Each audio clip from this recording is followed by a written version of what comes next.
We couldn't even just have like one day for turmoil in Wisconsin to subside right as we got the verdict from the Rittenhouse case, and we thought all was well, no riots, nothing at all.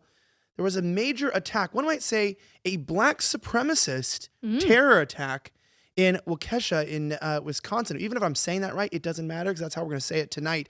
I was just in Chicago over the weekend. I was in Kenosha over the weekend. I was really happy that nobody decided to be absolute retards and burn down their city again. And I was like, God loves Wisconsin. God saved Wisconsin. And then some child sex offender, leftist activist, decided that he was going to run over a bunch of white people in the crowd, killing, as of right now, at least 5 of them and injuring over 40 people. And I just think, God, why are people this dumb? I think one of the things to qualify before we get into this, because I want people to know that he of course killed people, but he also injured a tremendous amount of children and also the elderly as well. And I feel like the kids thing just goes to show that a child sex offender probably doesn't care so much about the livelihoods or the existence, the mortality of children. So that's probably why he thinks it's okay to kill them. Yeah, and there's a lot that we're going to cover about this story. There's weird parts of it. We're going to call it the hypocrisy, and we're going to look at some insane things about Soros being involved in this. My name is Elijah Schaefer, and I'm the host of the podcast Slightly Offensive. And my name is Sydney Watson from the creatively named channel on YouTube, Sydney Watson, currently doing the cardinal sin of wearing black and blue together. But I don't care, guys. It's Monday. We're heading into the Thanksgiving period of time, which is very exciting. And we are live from Dallas, Texas, and you are here.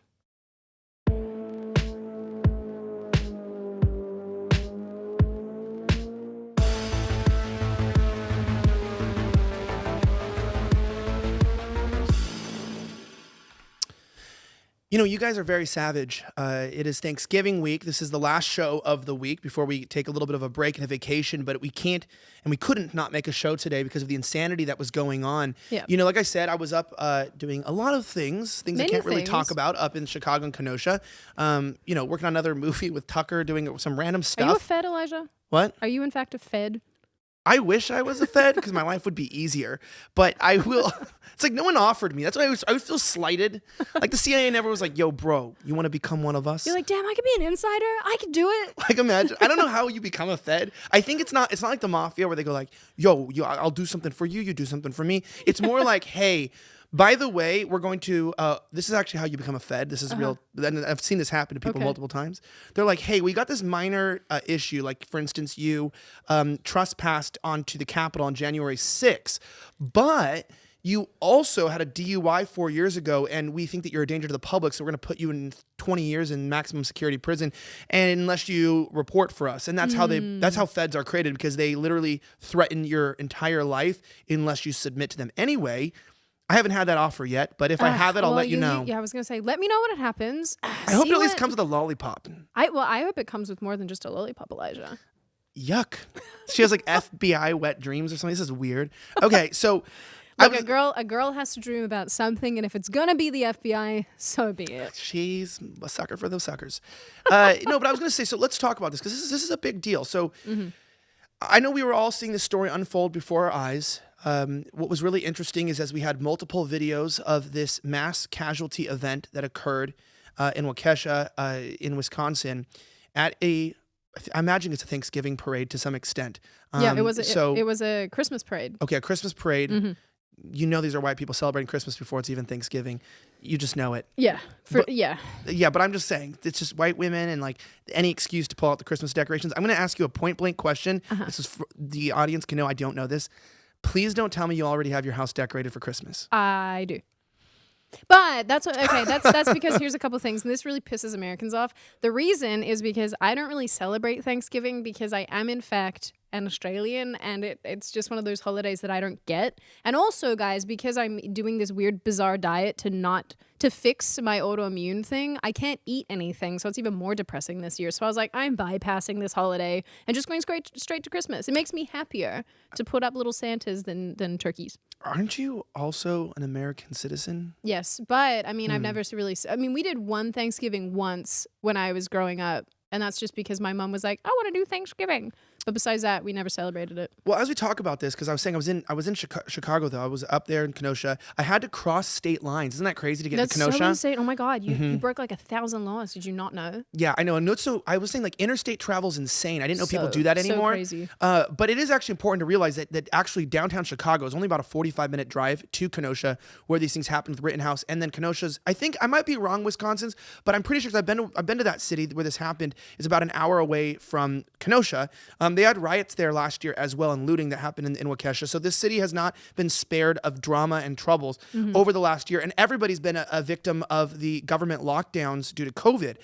So let's set the stage for this. Like, this is so important, is that I was up there, and of course, I do want to let you guys know that I did bring and was wearing, there was a protest, my AR-500 armor, which is why I want to give a huge shout out to our sponsor before we jump into the story. Now, we know that 2021 has been going just about as well as 2020 with stories like this, and we've witnessed more attempts to take away your Second Amendment rights than ever before. If you've tried purchasing a firearm or ammunition in the last year, you know that there's been an overwhelming demand from responsible citizens ensuring that they're protecting their Second Amendment rights. Well, they're not just purchasing firearms and ammunition. The demand for ballistic body armor has never been higher. And like owning a firearm, owning ballistic body armor is the next step in ensuring that your Second Amendment rights, yourself and your family are protected. If you have a firearm, are considering a firearm, or want to ensure that you and your family are protected, no matter what the situation you are in, we want to implore you to consider purchasing body armor from our friends at AR500armor.com. Now, shopping for body armor may seem like something that you thought you'd never have to do. You may not know where you're going to begin. In fact, you may not even know what kind of body armor there is out there. That's where AR500 Armor comes in. AR500armor.com makes buying body armor easy, approachable, and affordable. In fact, with AR500armor.com, you can buy it online and have it shipped straight to your house. AR500 Armor has multiple packages built for citizens just like you who are looking for varying levels of protection. They make the shopping process simple and approachable, and their team always is willing to help answer any questions that you might have. And best of all, they put everything together, the packages for you guys specifically. So there's something for everyone at AR500armor.com. We encourage you to go to AR500armor.com and use promo code HERE right now for the Black Friday sale that they're running. Use the code HERE for 25% off anything else in their entire store. Again, that's AR500armor.com. Use the promo code HERE, AR500ARMOR.com, promo code HERE. And again, I was wearing that armor this weekend, but I didn't end up needing to use it. So this is what's so crazy. Is like, I literally just got down from this exact area. I was just there, and everyone was like, thank God they spared us. But then we can't show some of the videos because this is live, and we're not allowed to show violence or it's going to get pulled. But videos start emerging of a red Ford Escape, I believe it was, that went over barriers into a crowd, into a Christmas parade. Do you want to hear something freaking crazy? Tell me. Okay, so I went to the Christmas parade in downtown Chicago the night before, and I'm going into the crowd, and I'm with Savannah, and I go, Savannah, I don't want to go into the crowd. And she's like, why? And I was like, after Travis Scott and seeing what's happened at Christmas markets, I go, I feel like some car is going to just like ram into us and like kill everybody. She's like, that's not going to happen. And it's literally an hour away. It happens the next night. But I knew this was going to be a suspicious story because the media was intentionally trying to withhold information about what actually happened. And it was really hard, even as a reporter, to find out details about like how many people were killed, how many people were injured, who the suspect was.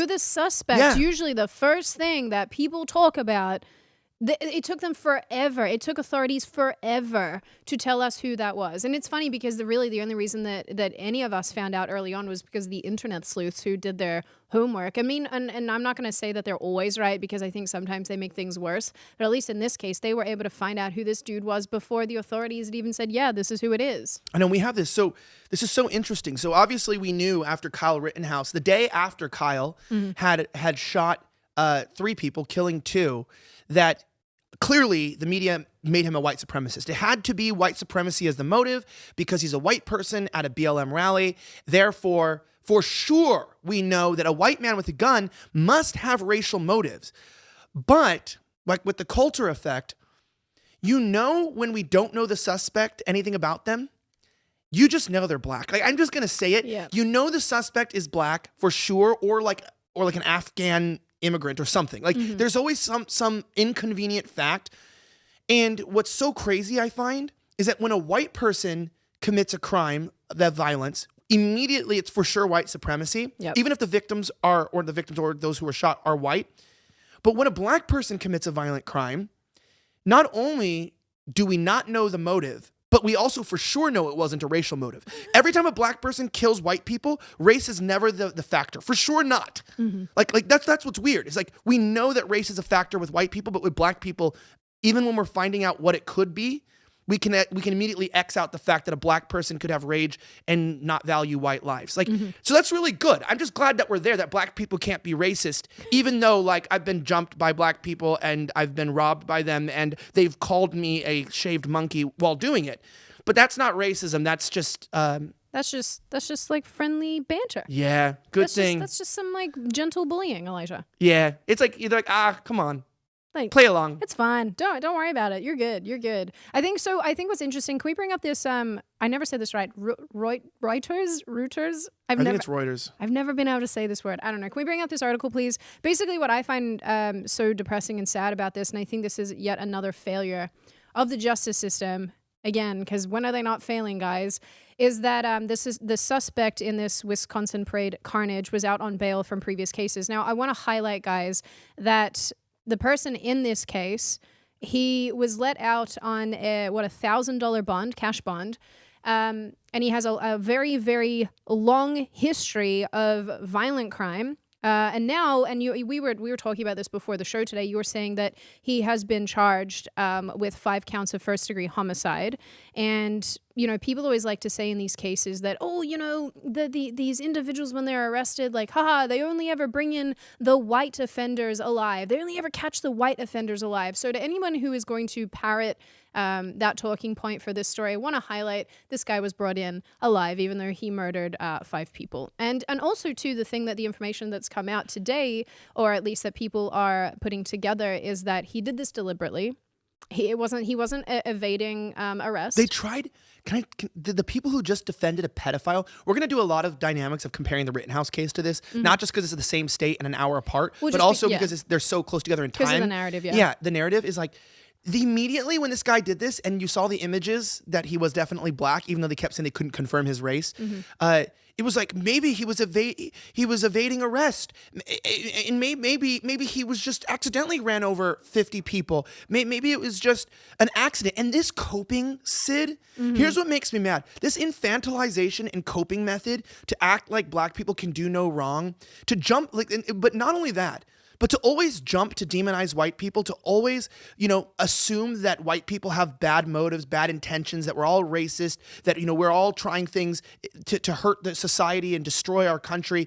And then a black person commits an actual act of terrorism. And the first thing people do is withhold information and then try to come up with possible justifications of why this might have happened. Fuck that. Honestly. Yeah, it reminds me, just as you were talking, I want to find, there was an article that CNN posted or published yesterday, and it said there's nothing more frightening. We don't have this to pop up on screen, because I was just thinking as you were talking. There's nothing more frightening in America today than angry white men. And I read this actually because I want to put it in a video that I'm making at the moment.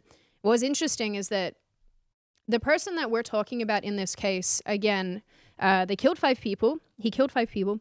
He injured, I believe they say like 80 people were injured or something like that. You have 6 children who are in the ICU at the moment. I believe that there was a little group of people called dancing grannies or something to that effect. Members of their dancing club, whatever, were killed. So you have a shit ton of people who've been killed or injured unnecessarily because some dick. More than that, I can't use the language I want to, guys, because I'm trying not to swear so much on this show. And thank you, Brandon, for bringing this article.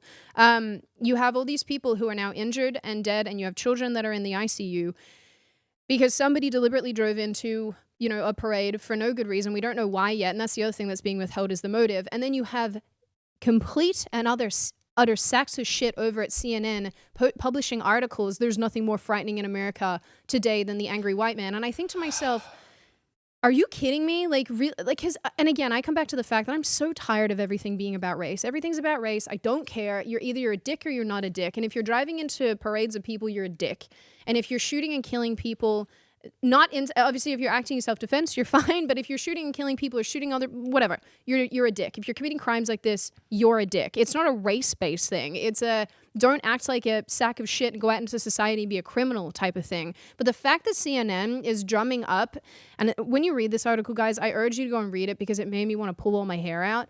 when you read stuff like this, because this is not the only commentary that has come out from CNN or other outlets, like MSNBC went on this tirade, one of their hosts went on this tirade about how Kyle Rittenhouse is this, I think she called him a little shit murderer or something like that, white supremacist murderer. When you're constantly demonizing one portion of the population in order to scapegoat, because that's all this is, we're always scapegoating onto the white population. I'm over it, to be completely honest with you. This is not helpful. This is not helpful to say that angry white men are the biggest threat to society when you have people literally driving into parades of people. This is what, okay, so obviously our CEO Tyler is like, why do you always put up like images of black people committing crimes and then be like, how can I raise my kid in a white nationalist society? Because I'm scared. Because it's like, I think the tip that I was in Chicago and I was hanging out with an individual who lives up there that I'm not going to name, just because I like to get to know people that, you know, and I said, you know, what's interesting is I feel like a lot of people that the tipping point of where people started realizing the BS in the racial narrative in this country is that during the Stop Asian Hate movement. Do you remember when literally like every video online, and this was like from NBC and stuff, they were pushing this in San Francisco. There was this rise in attacks against Asians, which is like so interesting because besides making like a hell of a good bowl of ramen and like being my epic doctor, Asians pretty much just keep to themselves. You know, Pearl Harbor, we'll try to forget about it. But you know, I mean, 2 nuclear bombs later, we made peace. I did watch a thing though that said that America antagonized Japan into bombing them. Well, yes, exactly. This is my point of the rhetoric, to get though. into World War. But like this is my point, though. Maybe that's true. I don't know. But the point that I want to make is that, you know, there were all these attacks, and I don't know if there really was a rise in attacks, but there was, and they would always be like, "There's a rise in attacks," and they would have to talk about white supremacy and racism. And you're like, "Listen, brother, I don't know how to tell you this, but all of the people attacking Asians are also brothers because no, but it's true. It's like, and this is so shows you why they don't. The racism narrative is absolute bullshit because they pretend like, oh, we went and have all these meetings with the Asian community and the leaders and the thought leaders in our community about stopping the Asian hate. I'll tell you what. It wasn't white people committing them. And because you're out there going, look, how many more videos do you need to see where literally crime is being disproportionately violent crime by a certain group of people, and then you come out here and you blame white people? We can see with our eyes. When you see the robberies that are going on in San Francisco and the casing and the looting, I can see that is not white people, okay? And I can look at the stats and know that it's not white people. So I want to solve the problems too. I'm not being racist. I don't assume all black people are criminals or some bullshit like that either. But hey, if you really want to stop Asian hate, white people are not the ones hating the Asians, and they're not the ones attacking them. And for them to like gaslight right after this attack, withhold the race of the perpetrator, and I only bring that up. I wish the race shouldn't matter unless it did matter. But anytime a white person commits a crime, I think it was the NPR article was like, you know, with Kyle Rittenhouse, there was 11 times they mentioned he was white. And then they intentionally didn't talk about the victim's race. Do you know why they never talk about the victim's race? Because they wanted people to think the victims were black. Yes. Right? And I'm using victims because they use that word in their thing. Mm-hmm. So there's this horrible narrative that uses everything in the world to try to attack white people. And that's why I tell Tyler, well, why do you care about this? Look, I don't want to have to care about race and all these things. These people hate strong white individuals. Everybody else in the world can have a national identity. Yeah. Everybody else can take pride in who they are, except for people who have lighter pigmented skin and are Eurocentric. And I'm not down with that narrative. I'm not down with it. And that's why this is so stupid, because it's like, I'm going to show you. This guy was a sex offender. He was a BLM supporter. This is a leftist, dumb person. And you could blame a lot of things. Do you know if this was a Trump supporter, like white person, they would have immediately said it was a MAGA attack. And I'm so sick of this shit. I'm just so over it. Yeah, I definitely am getting much more angry as things roll on. And I'm trying not to. It's sort of like you were saying with Yako. It's like you don't want to be hateful, but it does get to that point.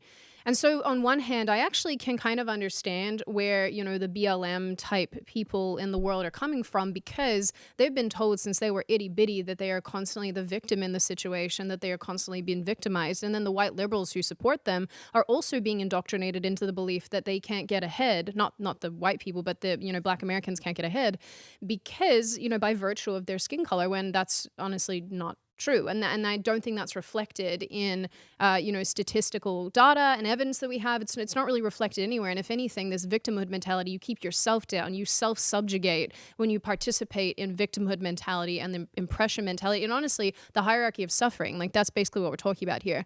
So I want to come back to this real quick. This article by CNN, please, where they basically said, because again, when I was reading this, I was like, I'm at a loss, really. I'm at a loss because, and just like you said, I'm really tired of the fact that we're not allowed to ever be proud of things like European ancestry, which is arguably, in my view, some of the coolest, most interesting, unique stuff on the planet. And I don't have to qualify and say that every other culture in the world is just as great because I am saying that a European culture or a European country or, a white population across the pond is amazing. I don't have to qualify and say that I like, banging sticks on the ground like they might do in some other country because I think America's white identity is fantastic. I don't have to do any of that. Those ideas can exist concurrently with what I'm saying. I don't have to point it out. And so I'm at this point where I'm so tired. I was literally thinking about this earlier when I was driving over to the studio. I'm so tired of the fact that I can't be like, you know what, Viking history is fucking cool, man. It's so cool what they did. It's, and obviously it's rich. It's like a rich tapestry of things that the Vikings achieved or, the Scandinavians achieved. There's all these really neat things, and they've all been passed down through, generations of whatever. We end up at this point where America has to constantly be ashamed of whatever identity it currently has, which you would argue as a European identity, or it used to be. Now we have to be ashamed of that. Like, no, I'm not doing that. I'm not participating. So I want to come back to this real quick, this article. Basically, guys, and this makes me really upset.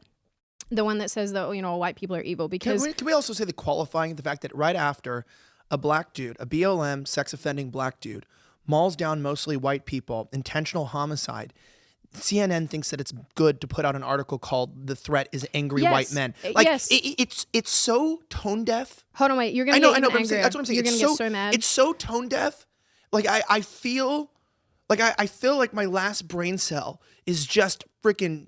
I don't know. They're freaking. I feel like it's about to blow up. Yep. I can't take it. Yeah, so this, it does qualify. It says, there's nothing inherently violent about white men. Also, guys, too, I love this. It capitalizes white, like W in white, and I'm just like, I just hate you people, or any human being. But recent events have convinced me it's time to put another character on trial.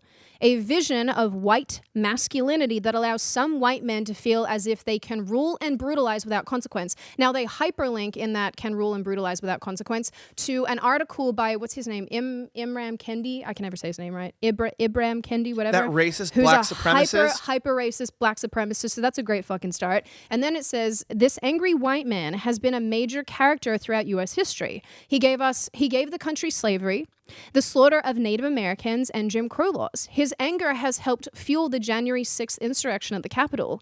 It's this angry white man, you're going to die, Elijah, when you hear this. It's this angry white man, not the black or brown man you see approaching on the street at night, who poses the most dangerous threat to democracy in America. Bullshit. Fuck that. Honestly, fuck that. That is so stupid. It really is. No. This is what I'm saying. This is absolute double speak. This is a propaganda machine. Look, the statistics do not lie. Okay, they do not lie. Oh, look at who wrote it, though. Are you surprised? Yeah, no, exactly. Okay, this is the thing. America was not created to be a multicultural society. Multicultural societies do not work, which is why based Poland knows that. It's not. Hungary. It's not yet, but it's not because you hate people who are different than you. It's because you know that different cultures have different value systems. Those value systems ask you to live a certain life, and this is what I hate. Nobody will just come out and say, like, because everyone always has to do this. Ready? They're like, not all black people are violent. Of course, you fucking moron. Nobody's making that argument. Mm-hmm. What I'm trying to say is there's a real issue with violence and crime, not just between the races, within a certain race in our country that have a real like savage violence problem in gangs and what's going on. And it needs to be addressed. It's a huge problem. Mm-hmm. I want to see it addressed too. Do you know that? And you go, well, that's racist. No, I speak to black people that live in black communities who want to see it addressed as well. They get frustrated when all these dumb liberal white people and it's like white people and Jewish people and all these people that are in these elitists, even some Asians actually, and they're like, what the black people want is defunding the police. No, there's not a single black person in the black community that lives there. That's just a normal black person that wants that, okay? They don't want that. And so you go around and they go, well, the real issue and the threat in the world is angry white men. It is objectively not. It is objectively not. And this kind of intentional destruction of our country is what I hate. And this is what I have to tell you. This is where divisions start in our nation, okay? This is where they get it all wrong. Because they go, well, don't be racist. First of all, I don't care about your BS. The racism, there's not even a problem of racism in the country. There's actually a problem of not seeing the differences in races enough so that we can actually fix our issues. So they go, well, everyone needs to get along. And then you go, well, I would like to get along, and I notice a problem over here. And they go, you can't say that. And you go, no, look, I do want to get along. But I don't ever want to live in a black community. Why? Because there's not a lot of great black communities to live in. Mm-hmm. So what's the question? What are the factors behind that? Is it, if I point those out, am I racist? No, I may be actually trying to love and help my neighbor by saying, it would be great if we all could just live around each other and there's no problems. I want it to be like that. That would be great, but it's not going to be possible because people just don't value the same things. And that's why they don't talk about the race of this suspect, because it's like they don't talk about him because then you get into the fact this is why they don't talk about it. It's not because I'm saying that therefore all black people are violent. That's not true at all. But what they would have to go back in is if they say, well, he's a black guy, then they would go, oh, well, that's also why he just tried to run over a woman earlier before. Yep. But he was let out on low bail because of the Soros-funded and backed DA, the people who are in Wisconsin, who believe in giving lower sentences for black people because we have to make excuses for their bad behavior in their own communities. And then because they are like, oh, we have to feel he's black though, as if this is why it's so racist. It is so racist because it's like the DA saying like, well, we have to give a low bail to this guy because he's black is like saying this is just what black people do. Yeah. And it's like, hey, fuck you. No, this is not okay. By the same token, I'm sorry to interrupt you, I think it's also worth highlighting, though, that some people in particular states, and particularly black people, or maybe this extends into, the white and other populations as well, but I know that sometimes they do get disproportionately high sentences for innocuous crimes. So, I do want to highlight that because that does happen, and I don't think that we can deny that reality. But on the flip side, sometimes too, people get let off when they do incredibly destructive, horrible things because of how they look, because you don't want to appear racist or whatever. So, and I think something that worth coming back to, and I can testify to this personally. Do you remember the Rotherham cases in the UK where the abuse and the sex trafficking and the grooming and the assault of young girls, and particularly teenage girls too, went on for decades because police didn't want to get involved, because they didn't want to be called racist, because the people who were perpetrating the grooming and the sexual assault of these young women were Muslim. So it's different in places like the United Kingdom, where obviously there's a black population who, I don't know what goes on in that regard, whether or not that's... Shout out to Zuby. Yeah, shout out to Zoobs. But certainly in the UK, there is an issue with Islam. Mm-hmm.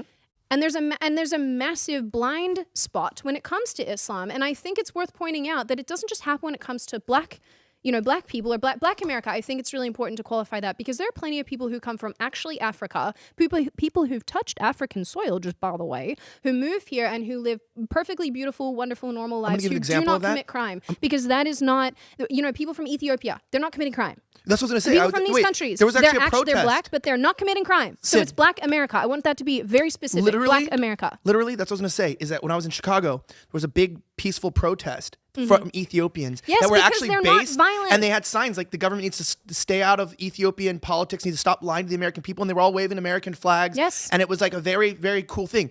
And they looked, Ethiopians have a very distinct look. All the people there looked like they were like literally had immigrated from Ethiopia. Yes. And so I'm going, yeah, that's cool. This shows you that like just being black is not the indicator that you are a certain way. And I'm not trying to make that point. It's a cultural thing, for sure. Well, I'm not trying to make the point. And there's a lot of factors involved in these things that you can get into, but most of them will get you banned. But what I am trying to say is like what makes me mad about this case is because this is literally a leftist BLM supporter that committed a mass crime. Now, they say that he's not connected to Black Lives Matter. They say this and that, but et cetera.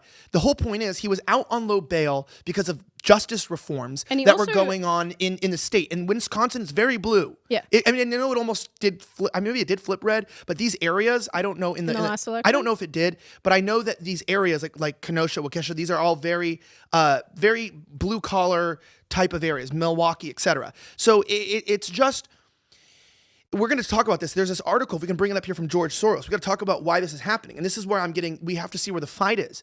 Soros has been secretly changing. Wisconsin went blue in the 2020 election. So, yeah, it but almost switched. narrowly by like a 0.5% margin. Finding 1,000 votes in the middle of the night. But it's like the reason why he gets they off. would be more right wing, considering that they're They're working, traditional working Democrats. class. But they're traditional Dems. That's funny because a friend of mine who lives who like grew up in Wisconsin, he's like, my family are like working class people. You know, they've always worked in, I can't remember which industry, but he was like, they are like, so they will always vote blue, but they're not, and it frustrates him because he's like, they're conservative, weirdly enough, but they always will vote blue. Like they think that voting for the Democrats is the only way to go, and I'm like, tribalism is so gay. I'm just gonna say that tribalism is gay. No, it is. But this is the Your point, language is so rubbing off on me because the other day Tribalism's. I was talking with a friend and I was like, he said something and I just turned around and I was like, that's gay and feminine. And I was like, oh no, I'm turning into Elijah. You are being turned. It's so bad. But you and John are rubbing off on me in the worst kind of way because I am like, I don't do it intentionally. I wish I was rubbing off on you and you started, using the correct words in the right in the right context, but instead I'm adopting gay and retarded and feminine. Like, what is happening to me? Well, like, it's like when you say a statement, like when someone's like, what is that? And you're like, dude, gay people have just been acting too gay recently. And it's like, it's not a mean statement. It's just a truthful statement. The gays have been too gay. And it's like, it doesn't mean I hate all gay people. Too gay. It doesn't mean I hate all gay people. It's just the gays acting too gay. It's like, is this, and what's funny is then people go, oh, that's offensive. Well, you can't be too gay. It's like, oh, but then you guys spend your whole time ripping on people who are too straight, like the Kyles who are like out there. You guys make fun of them. Yeah. The guys who overcompensate. You even have jokes like, oh, you must have a big dick if you have a big truck. Like, people make fun of people who overcompensate. And so like when these words have meaning, yeah, that's why they try to police our words. Like they don't like the word for bundle of sticks. People don't like that word because it has meaning. Sometimes people act a certain way and there's a word that's fitting. Sometimes it's mean, sometimes it's not. Yeah. But it's like everything is too gay and feminine today. Do you ever think that maybe part of the problem though is that we've completely lost our ability to laugh at ourselves? Like if someone was like, you silly super straight weirdo, I'd be like, ha ha ha. They I wouldn't am say it because it's not funny, it's just straight. epic. Like meaning like they're not, no one's ever gonna. But we can't laugh at ourselves. Like if I said to Kayla, our ghost in the control room, who is a lesbian, if I made a joke, I can't even think, Kayla, of something that I would say to you that, I would say, don't know, do you like fat black lesbians with a fro? She would just laugh. She'd be like, ha ha ha. Because shout out to Jessie Lee. At least people can laugh at themselves. I think that's what's so fun about life and society. That's what I miss about Aussies is they used to be able to laugh at themselves. Now they just want to put you in a concentration camp. Well, I'm saying because it hurts, and this is what's so crazy is do we have that article we can bring up from Soros? Is like. Can we bring up this article from Soros? That's It is. So George Soros has been quietly overhauling the U.S. justice system. If you don't know about this, listen up, buddy. Progressives have zeroed in on electing prosecutors as an avenue for criminal justice reform, and the billionaire financier is providing the cash to make it happen, sometimes up to $3 million in 7 local district attorney campaigns. So this is what they've done. This is what the left has done. They took the DAs. They realized this. If they wanted to create chaos in the society, then they needed to find a way to prosecute the righteous and to vindicate the evil. And they've done this by taking over the district attorney offices inside of major cities. So that, for instance, like the McCloskeys, who pulled out a gun, get charged. Someone like Kyle Rittenhouse, this is what's so crazy. Like, okay, let me say this because this is so insane. We have the video footage of this, what's this black dude's name? Daryl E. Brooks. Daryl E. Brooks. So we have this video of Daryl, okay, and you Daryl see E. Brooks. that there was an intentional, like he drove into a crowd, kept driving over people, and murdered people. He was a murderer, a mass murderer. Mm-hmm. That's intentional homicide, where you show with intent that he went out to kill. It's clear. Yes. They gave Kyle Rittenhouse the same charges. Think about that. After all the video footage that you saw from Kyle and witness testimony, like myself and many others who were there that night who said that there was definitely not intentional homicide, we saw what happened. The DA charged Kyle with intentional homicide, and they lost the case because it was definitely a lie, and that's why Kyle got acquitted. That's what Soros did, is he's funded all of these DA positions in these cities. Yep. So that if you disagree with the political agenda of the left, they can persecute you in the court of law. And I mentioned this so that like if I shoot somebody, it's like, well, Texas allows me to like have a gun, but then it's like, oh, but the district attorney of Dallas is a Soros-funded district attorney. And so he's still going to jail me and bankrupt me and ruin my name and work with the media and leak information and destroy my life. Even if I get acquitted like Kyle did, he's still going to destroy my life. And that's why we're losing. And if you even see about this, I've talked about this, where people in Portland would get arrested for attacking officers and be released the next day. Yep. But if I broke curfew, like they would even check. They were going to arrest me if I didn't have my press badge.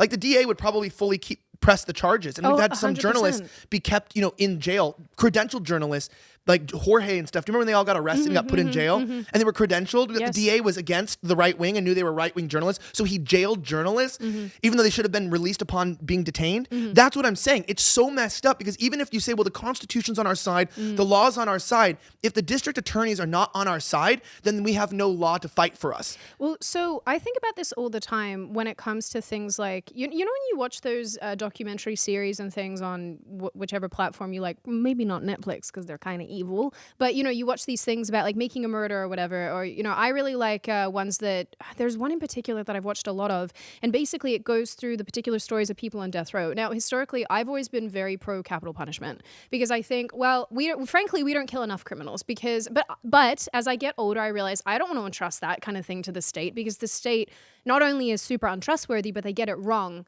a lot. And when I realize that, it sort of throws my whole perspective on life out because I go, well, I really do think that we spend a lot of money and energy keeping people alive who probably don't deserve to be alive. I am a bit of an eye for an eye kind of person. I fully admit to that. But I also think too, now that I'm realizing how corrupt these people are, how information gets hidden, how the police are often complicit in hiding information, or how they get tunnel vision on wanting one particular suspect. They go, come hell or high water, you're going to be the person that I go for and put behind bars because I know you did it. These cops who get a bee in their bonnet and they want to find all the information that points to one person, even if they didn't actually commit the crime. When I realize all this, when I think about all of it, like I said, it definitely throws my capital punishment thing right out the window. Because then I go, how many people are sitting behind bars right now who are innocent or who actually didn't do what we're saying that they did?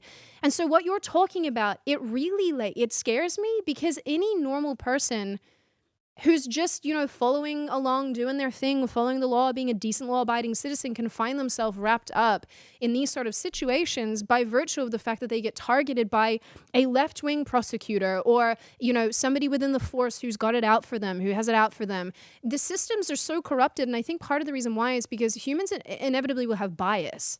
And they can't override that. You can't underwrite that. That's just how humans are. We have biases. And if we let them get in the way of our jobs, like journalists often do, you end up with an entire system that is so jacked and so messed up that you can't even exist within it. And I think that the justice system, which, is supposed to actually be blind in terms of, race, creed, skin color, blah, blah, blah, blah, all that fun stuff, it's not. And yeah, people might go, yes, didn't we already know that? Of course. But the fact that we're operating from a system that punishes people because, a DA might have it out for you is gross. It's just gross. The whole thing is just revolting to me. I have all these revelations when I'm just doing things, driving, thinking, whatever. And I go, oh my God. Again, I said this on Friday. Everything that I think about the world is just wrong. Or maybe it has been wrong and I'm like building on it to make it not wrong. No, you're not. It's disappointing. But you're not incorrect. That's why I tell people that the Civil War is already here and you're a foreigner in your own country. Because, I got to be careful. I always have to be careful. There's a lot of things that I know that I can't say because I just can't say them because I have to be careful because I have to watch my ass. And it's like there's things that I know about the way the federal government works that I feel like a lot of people watching the show know that if you really knew how bad it was, you would probably kill yourself because you would realize how little hope there actually is for this nation to return to anything worthwhile. And this is from, I've been sitting and talking to a lot of members of Congress recently. and trying to understand the state of the country. And most don't believe that we're coming back from this. That this is a game that we're not going to win, and it's going to get bad, and it's going to get really bad in our lifetime if a miracle doesn't happen. And I do believe in miracles. I do believe God can do something. But I mean this from the bottom of my heart. I'm not like flexing or something. I'm saying this actually in a sad way. As somebody who actually has information and wants to know things, things are as bad as you think they are, and they're going to get a lot worse. Okay, it's true. I'm not trying to black pill people. I'm clown pilled. I'm laughing along the way, but it's the situation in our country. You're laughing a lot less though these days. Well, it's because the more that I talk to the people that give me hope, the less I have it. And that's the reality, because I'm talking to a lot of very powerful people who have the ability to know what's really happening on a deeper level, and the amount of compromise in our nation and the way that people are bought out by the Chinese Communist Party, the way the Bilderberg Group and some of these trilateral, the commission, and what's going on in the country. And I'm not going to speak some of these banking families, et cetera, the way they've manipulated the market and the tech companies, like we have the metaverse we're going into. Things are not going to be good, and the manipulation and control of the public is going to continue to increase. Unless, of course, there's a serious backlash, which could happen, but the solution to this is probably going to be very bad. That's all I'm going to say. And I'm not like alone on this. The people like our government officials believe this as well, which is why they're working on stripping, the committee assignments of right-wingers that actually want to make change, et cetera. There's a real war going on in our government. And McCarthy actually explained that too, where he was like, look, the left has taken us to a level to where now we have to fight back. I hope he does. I doubt he will. Yeah. But I'm just letting you know that I'm laughing less because like my eye sockets are like sinking in, because I'm becoming hyper aware of the reality that we live in, and I'm praying more, and I'm hoping more, and I believe in better things. And Kyle's situation was a huge white pill, but when I see how corrupted our governments have become and like how much this justice system has been perverted, I don't have a belief that this country, we can conserve it. I don't think we can conserve this nation. Mm-hmm. That's all I'm going to say. You don't think we can conserve it? No. I don't think it's... I have to download and process that, because... I've said a lot with just saying that without having to say much more. I think the way that America is now is not the country that a lot of people want to live in, regardless of if you're on the left or the right. And I think that if you look back, my mom was born, actually I'm not going to out her age, she'll kill me. My mom was born in a period of time where things were a lot more simplistic. And, she was one of 9 kids, grew up in Ohio in a very, very super Catholic household. And they would get chucked out, and my grandma would say, go run, be free children. And then they would come back, at dinner time when grandma went outside and I think like rang a bell or some shit like that. I have no idea. Mom, correct me on that. But yeah, so they lived in a period of time where things were straightforward and simple, and Mom talks about it in this way that kind of like makes my heart hurt, because I don't like the fact that I live in a society where I have to constantly worry about my physical safety as a human being. And I'm not going to say a female, because men statistically actually get more attacked randomly than women do. It's just that usually when you guys get beaten up, you get punched in the face a whole heap, whereas we get, it rhymes with graped. We get graped. You guys get very raped. We get graped. You get hit often. So if I was cute enough, maybe if you were, in a different set of circumstances, in a different state that was not Tejas, and you could not shoot people. I don't know. But so I think about these things. I think about the way that, I look at pictures. Or, even last night I was watching the movie Serendipity, which, mind you, is really cute. But what's that, set in like the early 2000s? And even then things were more straightforward and simplistic. And I'm happy about many of the things that we have in today's society, and I certainly think that, the modern era has its benefits, but I also think that we are drifting so far from anything worth preserving that I'm not really disappointed or sad at the concept of things getting torn down and rebuilt, because I think that you sometimes go right over the edge of the cliff, and it's like, well, where do you go from here? And if your objective is to just sit in the ruins and go, well, it's all fucked up, and cry about it, then you're not helping. But if you want to rebuild, if you want to destroy and rebuild, I don't think there's anything wrong with that. And I think that that's sort of where I'm at with a lot of this conversation is, and I know that I'm the pessimist between the two of us, I know I am, but I do think that we can get to a point where we can fix things, but it's only after we, institute new institutions, not a good sentence, Sydney, but you understand what I'm saying. After we institute new things that are worth preserving. Yeah. I was going to say, it's like, so I had this, like you were saying, so 21 House Republicans were waving the pink and blue transgender flag. Like, this is the kind of stuff that, Just that I so, want you to like- see where we're at here. They were waving it, and they were for Transgender Day of Remembrance, which the bullshit doesn't stop. It just doesn't stop. You know what? You want to exist, but they're out there. These are Republicans waving the transgender flag. And to put into perspective how absolutely retarded this is and how stupid these people are, when I was in Chicago over the weekend, do you know what Intelligentsia coffee is? No. Okay, it's very good coffee. I've never seen one outside of LA. I'm imagining because I saw one in Chicago. They have one in New York as well. Chicago. So I'm there and I walk in to go grab a coffee because I haven't had one since I left LA. And I was like, I want to have this really good cup of coffee again. And then the guy was like, it's always the sodomite guys that it's like they're little. I don't even know if they're not even gay. I don't even know if they're homosexual. It's just like they're just the kind of annoying voice. And I'm so over this voice that's like, excuse me, sir, do you have a mask? And it's like, this is gay people being too gay. It's just too gay. And it's too much for me.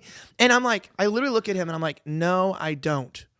And he's like, can I get one for you? And I'm like, no. Nope. And it's like, well, then I can't serve you. Now, I did want to flip him off and punch him in the face, but that's illegal. So what I did I'm going to walk out. You did the next best thing. Well, I walk out.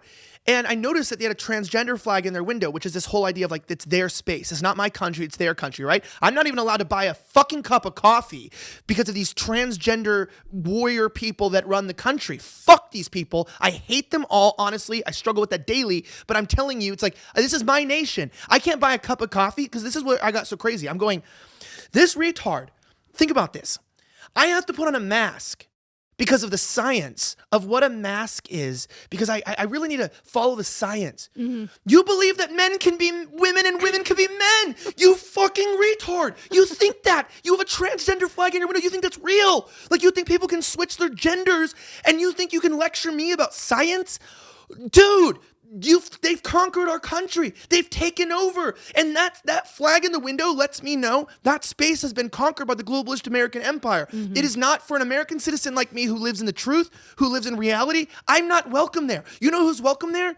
Mentally ill people. And you know what? That's true. And we've seen this even with Savannah. They don't tell her to put on a mask because she's not white. And they always tell me and not her because she has brown privilege. And so it's like, yes, I'm in a country that works against me, that lives against me, that operates against my benefit for mental illness. Yeah. And I'm ready to pop off. That's why I'm laughing less, because it's not funny anymore. It's just not funny. Welcome to where I'm at every single day. Because even so I don't know if you saw this article that's in our rundown today, but apparently a sex offender board votes to scrap sex offender for less negative terminology.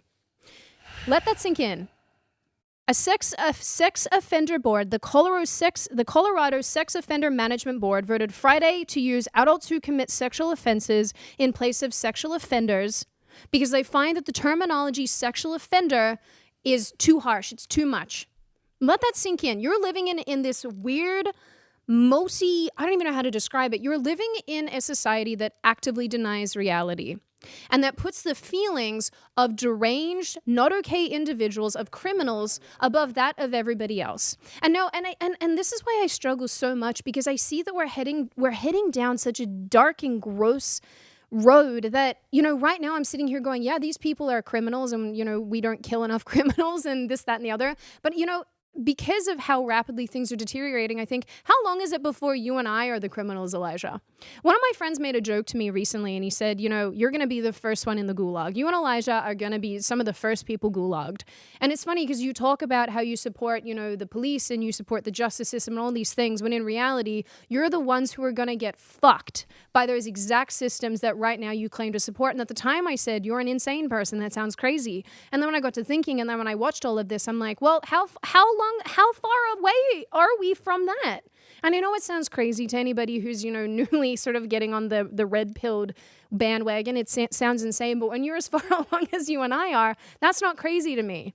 So while they're doing these things where they're like, oh yeah, we don't want to offend the sex offender, they're at the point where they're like, oh, the person who says the offensive language, we're going to fine you and chuck you in prison. The person who commits a nonviolent crime, we're going to put you in prison for 4 years and not charge the person that ran someone over with a car and just let them out on bail. We're living in this bizarre reality where actual things that matter are being denied, they're being twisted, they're being made into something that they're not. And the things that you would think would matter, that have value, that are actually of concern to us, we're being told, no, don't look at this. Look over here instead. Look at this bullshit innocuous thing about how 4 transgender people died in the last 5 years, and apparently that has to matter more than anything else. And it's not to say that those people's lives don't matter, but in the grand scheme of things, you're going to tell me that, 0.5% of the population is going to control everything about my life? And that's what matters more than some of the really serious issues going on. Dude, I'm like, this is why I say, like, I'm not ashamed to be a pessimist about life, because I think that at least I live in reality. And I'm not trying to deny what's happening around me and have a laugh about it, because I don't find it funny. Well, yeah, and that's why I say a super chat from Dan Lindbergh that's like, if you don't believe America can overcome this, then why don't you leave the USA? How tone deaf can you be, buddy? Like, I'm sorry, dude, but it's like, how tone deaf can you be? Do you understand the depths and the levels of the things that are happening behind the scenes that people don't know about, that we're trying every avenue? There's every legal avenue, every political avenue. Like this, it's like, you don't understand then. I don't think you get it. I don't think you get the seriousness of it, which is why I got to tell you about our sponsor, Enemies Within the Church. Now, I got to talk to you about a new documentary film called Enemies Within the Church before I go any further, because it is absolutely important, no matter if you're a Christian or not, because this is the film that the compromised evangelical establishment does not want you to see. This is Enemies Within the Church. Because I know you, Sydney, you talk about the corruption in the church. I've talked about it before too. This is not a movie for just Christians. This is actually talking about what's really going on. Enemies Within the Church exposes those who are selling out the church to postmodernism and the money behind it. There have been a hostile postmodern takeover within conservative Christianity. Even Sydney sees it as an atheist. Postmodernism includes agendas commonly known by the terms of social justice, intersectionality, critical race theory, and neo-Marxism. And this movie rocks the boat in a very good way. It presents the truth that has long needed to be told. There are, in fact, enemies coming into the church. The problem does not merely affect the church around the corner. Postmodernism is not just hurting the more liberal denominations. It is everywhere, and it is being spread by the efforts of the intellectual leaders many Christians look up to. No denomination is safe. To understand the way out of this trap, we need to understand how we first fell into it. We need to understand the times of the spirit of the age, so that we can take all the ideas captive of the knowledge of God and to the obedience of Jesus Christ. The film will expose the bad ideas, but also the bad actors and the bad money. Christians need to see what is being done without their knowledge. Many in the church today are past the point of asking whether the seemingly leftist, postmodern figures within mainstream Christianity are trustworthy. Enemies Within the Church brings together Christian voices from across the nation and the world to share what they have seen. Now it is time to put their message in front of the church, so that each of us can faithfully search out the truth. Every Christian and patriot needs to see this film and share it with everyone that you know. I encourage you to go buy the DVD or purchase the pay-per-view streaming at enemieswithinthechurch.com. That's enemieswithinthechurch.com, enemieswithinthechurch.com, enemieswithinthechurch.com. Check it out today.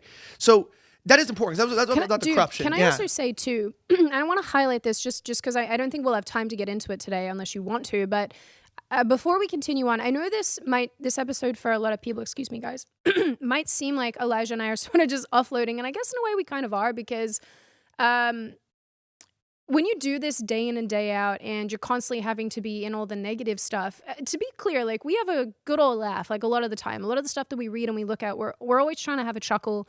So we like to bring you guys like really bizarre stories that we find, things that make you laugh. But particularly on this episode, and I think just given what happened over the weekend, the fact that, a literal child sex trafficker was let out on bail. I mean, that's the question, is why are you out on bail in the first place? Why is someone like Joseph Rosenbaum out in the community in the first place? These people, it's hard not to get, bent out of shape and twisted and angry. And even, over the weekend, my brother was telling me that, and he lives in Melbourne, Australia, for those who don't know, Taylor was basically kicked out of a shop for not being vaccinated. He didn't have his vax card, so they said, you can't come in, no, get out. And it's weird. It's really weird to think about that happening, because here in Texas, I mean, like, we really haven't been exposed to any of that. So, I hear these things, you read these stories, and I know that you're in the same boat because you're on the front lines. You're always in the thick of it. It's hard not to get bitter and twisted. I will say, though, I'm not bitter and I'm not twisted about it. I know, but it's hard. Sometimes it's hard not to, for people to get bitter and twisted. I'm not saying that you are. I missed I had a refill subscription for my clown pills, and I just haven't. But this is what this vacation is. It's like, I'm going to take tomorrow and I'm going to go visit the Joker, and he's going to give me some more clown pills. I I'll come back. look forward to you giggling more. But guys, I want to say that even though sometimes some people will tell you not to be negative, they'll tell you not to get bent out of shape, they'll tell you not to be hateful, and I agree with that to an extent. But I also think it's okay to be mad that the societies that you're living in are not measuring up to the society that you want to live in. It's like I was saying before, I look at, the 1950s and 60s, and obviously there are things about that I don't want. There are certain standards and things that were in place that I don't think would work, given that, we've grown up in this modern society. But your heart hurts for a time that you've never lived in, and that's such a weird feeling to have, but it's okay. Like, it's okay if you're in a position where you're like, I hate this. This shit it sucks. And it does suck. A lot of it really sucks. But sometimes it's okay to fall down. You don't want to set up shop and live there. And so next week over, Thanksgiving, I just want you guys to just put all this crap behind you and focus on being happy and not black-pilled, not pessimistic like me, maybe clown-pilled like Elijah. Yeah, but I think this is what's interesting. But it's okay to be mad. But for now. People who are that don't understand where my newfound rage has come in is. It is so important Maybe to realize... I am rubbing off on you. Maybe you're making me say weird language and you're the one that's getting more pessimistic but I'm not and joining getting me down here in the hell gondola. I'm just doing more every day than I've done the day before to try to find solutions and to work with people who are trying to find the solutions. And the more powerful the people that I work with and the greater the network grows, the more I realize that nobody has a solution and everyone feels the same way that you do. And it is a little disconcerting, Sydney. I'm not going to tell you. And it can be isolating as well. Well, when I talk to the people who should have solutions that don't, and the people who realize like the influence even in our own party that has been co-opted for this globalist movement, and you see that like our government is squeezing the middle class and what's really going on, and it hurts my heart. And when you watch this, like people are dead. We want to celebrate Thanksgiving and Christmas. These families, and it's my city. This is my country. This is Wisconsin. This is my United States. And you come in here and you sit here and you just allow this to happen. The story's going to get buried, by the way. Because it's already been buried. Yeah. We don't know a motive. The amount of people who think this was, and again, I hate that it comes back to race, but the amount of people who think this was just some random white guy who drove into a bunch of people is absurd. The fact that you have to really dig through information to find out that this guy trafficked young women that he referred to as his hoes, like the fact that this stuff even happens and that we don't find out about it because the media has no interest in publishing it is absurd to me. With everybody else, they're like, oh, here's this guy's entire life story because he's a white man. Now you must know. Ha ha ha. White supremacy, white privilege. Ha ha ha. I'm so categorically over this crap, and I'm so over the media, and I just wish that there was a way that we could get people to not listen to them. Like, you know what? If everybody, for somehow, if you and I were the only two people who could read through their stories every day and then aggregate and then be like, all right, here, you don't have to give these people money. You don't have to click on the New York Times article. You don't have to go to MSNBC. I wish that someone would do that. Make an aggregating something or other so that they don't get any money. They took over Drudge. And the thing is, I do want to remind people, though, that if you're watching this, please support the show. Like, if you're not subscribed and you're watching the show right now and you're not actually subscribed, please hit the subscribe button. Like, do me a favor, just subscribe, turn on the bell, get the alert so that we can get this show going, so we can keep getting the truth out. We've been going for a couple months. Not asking you for a lot. Just if you're not subscribed and you're watching this right now, please genuinely click below, hit the subscription button, whether you're on Rumble or you're on YouTube or if you're on Blaze TV, we thank you. And also download this audio only so you always have it on the go whenever you need it. You never know when it's going to get taken off of other places. So Google Play, Spotify, wherever you are, please download and leave that 5-star review. And it might actually get read on the show. To say thank you for leaving those reviews, I want to read 2 podcast reviews on that were on the show. So if we can get one of those podcast reviews up, we have one from Loper Smash that said, great info daily, Monday through Friday. I love Elijah and Sids. Great guest and producer Brandon makes the show amazing. Plenty of base thoughts, opinions, and solutions on current events. Would be awesome to have a guest appearance by Savannah take the red pill and escape the clown world with this podcast. Well, she has another show that she's on. You can watch Slightly Offensive. That's a plug every Wednesday and Friday. And I have a great battle between John Doyle and our good libertarian friend. There's a big conservative libertarian debate coming out Wednesday at 2 p.m. Central on Slightly Offensive. I'll say that you guys honestly should watch that episode of Slightly Offensive because Austin Peterson is Very, very, very clever. And I say that as I know that you respect him. I certainly respect the hell out of him. He's exceedingly clever, but so is John. And John is so young. And the fact that he's got so many great ideas and he can articulate himself so well, I think that I'm so excited for that, that episode. Like not even just because you're one of my mates, but because I love watching people exchange ideas. I'm just It's excited. really good. So I It's really 90 minutes. hope you guys go and support Slightly Offensive for that because It's really good, and I believe- learned a I lot. believe I it. learned a lot because Oh, yeah. I'm not libertarian and I'm not paleo conservative, so it was interesting for me to watch. But of course, we have one more review as well. Can we put it up so lovely Sydney can read it and we can thank them? Groverland says, Sydney is hot. Thank you. Love the openness of the show and the willingness to not shy away from what they want to say. Also, Sydney is, and her attitude are spicy hot. Well, thank you very much. I appreciate that. All right, we're going to jump into the super chats right now. We're going to hear from you guys. We're going to interact. We're going to talk about this. I do want to say this, though. If you want to know what I was doing, I have to say this. So, I'm really happy about Kyle Rittenhouse, being able to do a sit down with Tucker for getting the exposure that he wants. Yeah.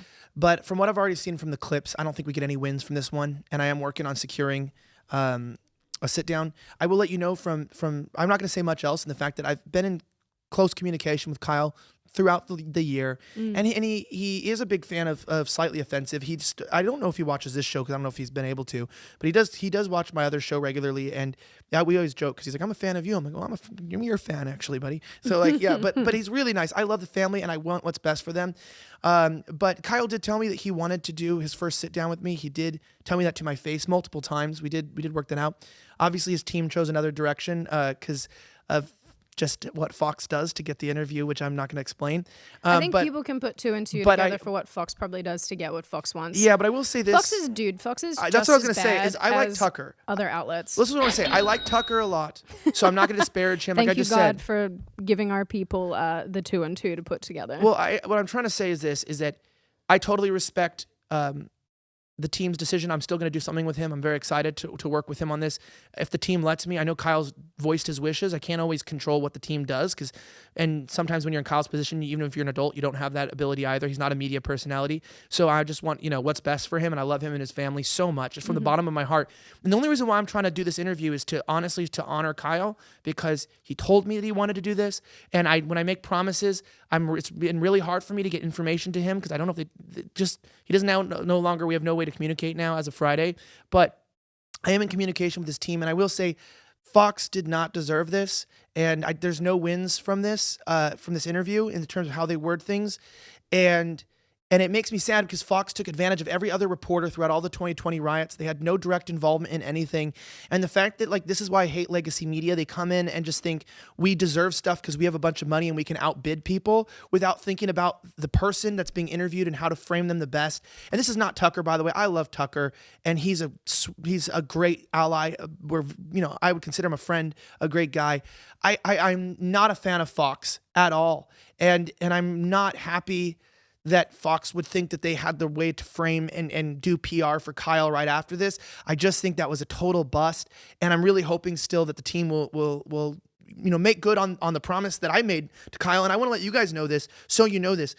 Blaze TV, from myself with execs back. We have full financing to do whatever I needed to do. I'm to fly them wherever I need to fly them, to get the big team to do whatever. I'm going to buy them Tomahawk Wagyu. I'm going to do it. I know, but I'm with him, and we will reunite again. I'm really grateful. Let's just get him down to Tejas. No, we will if they'll. That's my point. If Kyle's wishes, if what Kyle wants, if it's honored, we will meet again. And I love that kid, and I just have to say that Fox sucks. And that's all I'm going to say is they do. And I think honestly, this is another, I think, shocking thing for people to realize is how much like other news networks Fox is. It's so funny how people are like, it's the conservative network. It's like, who conservative? Which one? Because I feel like Fox just does exactly what everyone else does. Well, and that's why even Tucker has his hands tied. Well, exactly. In that. Tucker's sort of like the last, how America's viewed oftentimes as the last bastion of freedom to much of the outside planet, to much of the globe. I think that's kind of how people view Fox, is like Tucker in a way, and I don't know the appropriate terminology, but he's viewed as sort of the last genuinely right-wing, genuinely conservative commentator who's actually willing to just say what needs to be said. whereas the whole entire outfit itself is as completely sold out. Yeah, and the thing is I'm not upset. The reason why I'm not upset that I'm not going to cry over spilled milk. What I'm upset about is I actually care about Kyle. Yeah. And I really wanted to make sure that whatever framing was done and the way the interviews were done would make him look the best possible. And then Fox goes and puts out a clip like, Kyle Rittenhouse supports BLM. And I'm just going to say this. I've spoken to him about BLM. The way this was brought up, there's no wins there. And I am not happy when the media acts in a way that disregards the person's life that they're interviewing in order to just like be the first one to something. Mm-hmm. And that's all it is because this is a very personal thing for me. It's very personal, like very personal. And it's disappointing too because obviously you wanted the best for him. And that's what I'm saying. Is that if it was like somebody, if it was like, no, we decided to go with, like Dave Rubin or something, I wouldn't be upset. Like, oh, Dave will get a really good interview. Yeah. It won't be a networky. It'll be really personal. And I would be stoked. So they'll be like, hey, yeah, whatever. But because I know that I can't say anything else, but it's like, because Fox just thinks they deserve things and they'll just outcompete people financially without thinking about like the end goal of what it does for the movement, shows that Fox is not a part of the movement. They don't get it. They don't get it. And I don't get it. A major network like Fox can't be part of the movement because at the end of the day, they're thinking about their bottom line. Yeah. I mean, this is what, again, like, I love Kyle Rittenhouse, and I really want his life to be successful and good. That's all it is. I just want that dude's life. I pray to God that his life is good. And then from this show and my shows, God be with that young man. God provide what he needs. And I pray that everybody who tries to take advantage of him, that misrepresents him, that does whatever they do, that they are blocked by the power of God. Like, that is really true. That's all my statement. I hope this spaghetti monster rains marinara sauce down on the evil people. No, really, I feel the same way. I feel bad for the kid. I do. I literally love that dude. I can genuinely say over the years he's become a friend, and you want what, but you know me. Once I have friends, I will do whatever I can to make sure their life is good, and I will get them jobs. I mean, look got Savannah a job here, got John a job here. I mean, you work here. Like, it's if I know people, suddenly everyone's gonna live together and make more money. Like, actually, that's guys, what what Elijah's trying to do is start a cult, and this is the compound. This is the compound site. So if we're all here, then Elijah's like, yes, just don't Jim Jones us. Yeah, that's why I don't want to drink the Kool-Aid. I don't want to do that. I just hope you guys know that this is like that. That's why. And please pray for that kid and just know that we are going to talk about the super chats right now.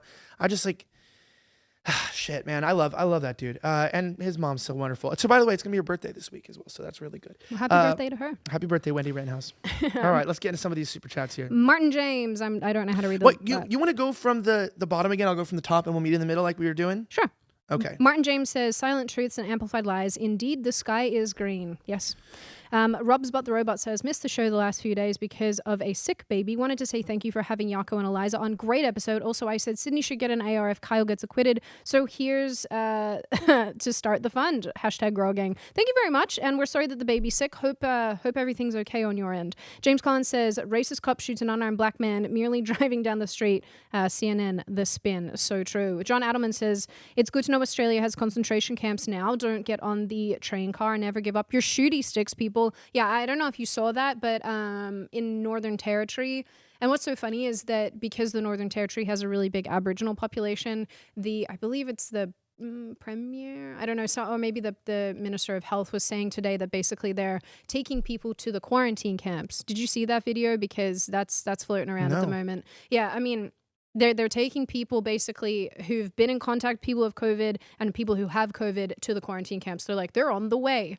And I would argue that people who really care about all the BLM stuff, I mean, like, they're probably doing that to Aboriginals. I'm just saying, you're going to get mad about that? Probably not. I love the hierarchy of suffering because they can't determine who they want to help more. Do they want to help the black people that are being affected, or do they want to support the COVID narrative? It's really annoying. That whole Australia story really burns my soul up, man. Caitlin Nissen says, living in Portland sucks. People writing graffiti saying they want Kyle to get hurt. In the worst ways. Thanks for helping Kyle. Prayers to him. Yeah, Portland's gross. Black Rabbit says, happy Monday. Best part of my day off because I get to watch you wonderful folks live. Well, thank you for being here. We're so glad. Roy Brown sent us $2 dues. And didn't say anything. Okay. Rob Spot the Robot says, Elijah, how can we contribute to Kyle's ongoing legal journey? I'm sure plenty of us would like to assist him in his further pursuit of justice. You can just Google it. It literally pops up. But I don't know. They're going to have some new funds and fundraising, but there's a few different websites and you can find them on a lot of my videos, and also just literally Google it, because I don't want to give wrong information because they might have changed it as of today. So I don't know what they did today, but last time I think it was originally like freekyleusa.com. Then there I was, actually have no idea what no, it there was is. a few, and that's what I was going to say, because they've switched lawyers and stuff over. So just, you can Google it. I'm sure you can find it very, very quickly, and I'll find it. Okay. Dana Vickers says, can you share my GoFundMe for my heart surgery? Dana, we're totally aware of your heart surgery thing, and I believe we were chatting about this in our group chat. We're happy to share the link to that because we would love to help a YAH supporter. So we will definitely be doing that.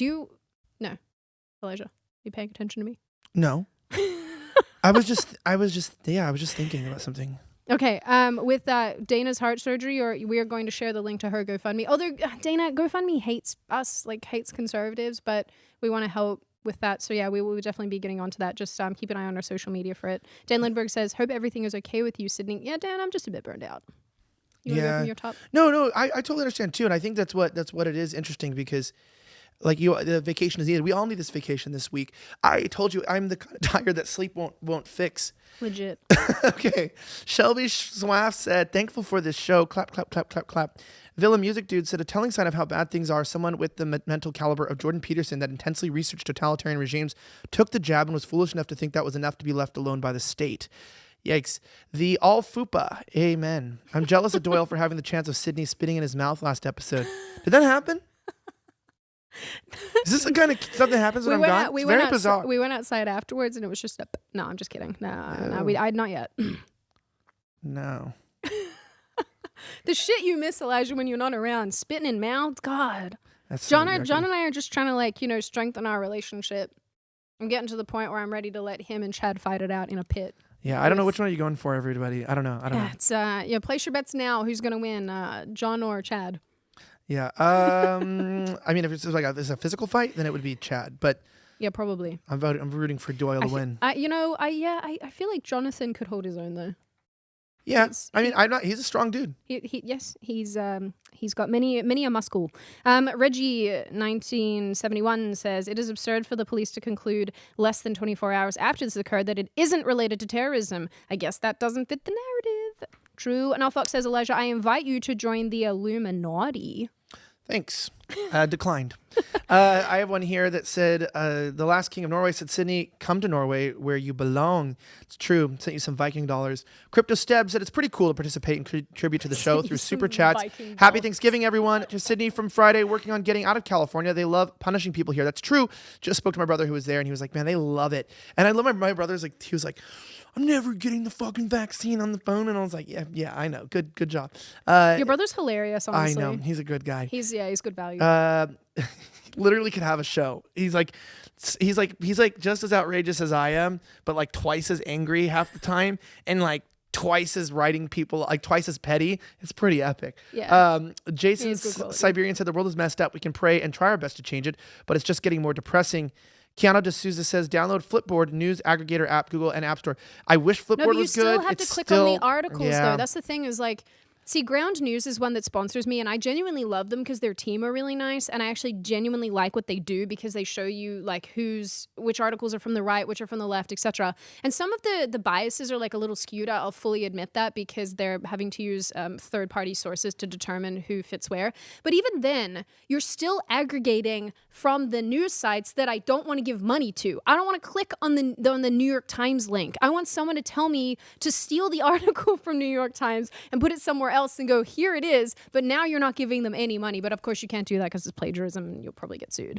Yeah, and also a reminder that we do have merch wars going on apparently right now, and that if you use the code offensive20 at Blaze Shop in the description, you can actually get 20% off anything you want. I have a new merch coming out soon, and you have merch as well. I did, yeah. I have merch too. That's just SydneyWatson.com. What is it? SydneyWatson.com/merch. You guys have actually been really cool and super supportive of that. I want an eggnog t-shirt. I got you one. I already bought Christmas you one. present? Yeah. Okay, well, great. not for Christmas. You should give it to me earlier so I can wear it on the show. Yeah, I'm on top of it, dude. I'm on top of Offensive 20 if you want to get some of my merch. We also have a Wolf and Man says, Hammers, hi, Sid, to you both. Anger is better than despair. Be angry. Yeah, I mean, we go back and forth. Just bear with us. We swing. I think anger is a more useful emotion to be completely honest with you. I can't speak today, dude. Yeah, anger is more useful to me because. I just said we swing. I meant, just so you know, I meant with emotions. Yeah, I know. I know, but I like somebody. You have that like out of context. You are here show or page. Instagram, yeah. Yeah, and there's a Schaefer out of context too. It's just the things I was that DMing. they take out. I was DMing the guy who runs the out of context Schaefer. He was actually very sweet. He seems like a nice human being, so I like that. I really enjoy those because the clips that they've been posting, particularly of you, they make me laugh. Yeah, you know, you out of context is my favorite thing. Can I tell you ever. something funny? Is like people that are in the chat, like, oh, Elijah's just salty for Fox. Like, do you know how Blaze started? This company literally started out because Fox sucks, and that's kind of why it started out. And because Daddy Glenn was like, fuck you. Yeah, literally, like they threatened him and stuff, and so then that's like how this entire network started. And this entire network is like that's like our direct competitor. I was gonna say I know you well enough to know that you're not salty. Like, No. I mean, I feel like if you I'm genuinely were, disappointed. I know you are. I know you are because I know you genuinely care about Kyle. And I know that you've put a lot of time, effort, and energy into defending that kid, even when nobody else would or when it felt like people were kind of about it. You've been there from day dot, doing the right thing, trying to do the right thing. And now it's like you see that someone potentially is being sold out for the almighty dollar when the reality is that the story is not worth someone's There's no price point, exactly. and I could probably meet it too. I'm just yeah, my heart. So yeah, I'm you're a real you're person, not guys. salty because you're like, oh, I lost an interview. You're salty. Well, you're not. Salty is not the right word, but you're upset because you're like, they're gonna fuck this kid, and he doesn't deserve that.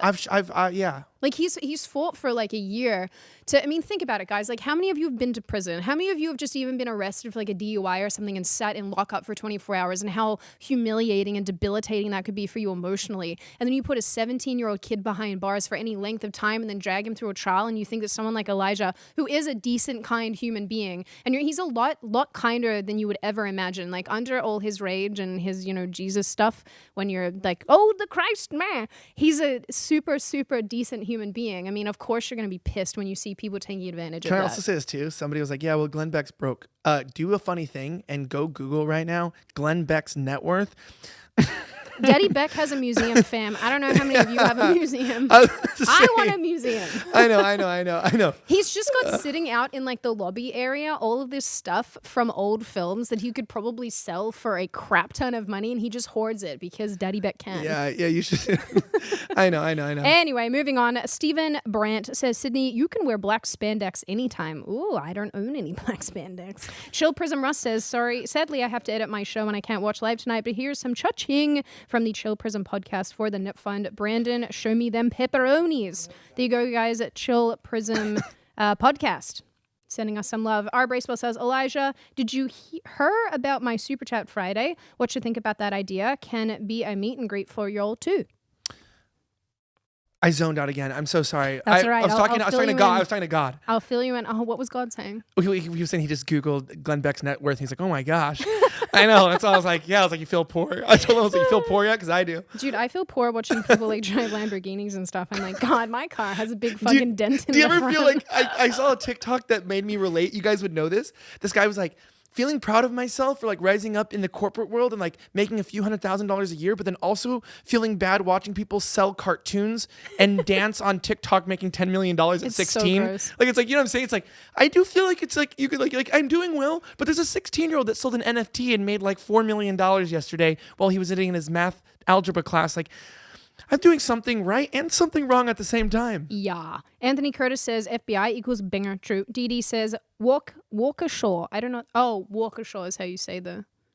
But you Waukesha? I don't know. Waukesha. That's what I said. That's how I'm going to say it for the show. I was like, I'm going to just choose it. The night when I was in Kenosha, I told you I called it Kennesaw. I don't know how to say these names. I don't know. The difference also too between you saying it and me saying it, just because of the way that we pronounce vowels. I say Waukesha. That is such a Wisconsin like Waukesha. Like that is such a like Waukesha. Someone said recently that the way I say bag is a way that someone in Wisconsin would say it, and I was like, ew, I don't want that accent. No offense, Wisconsin people. I'm sure it's Wisconsin.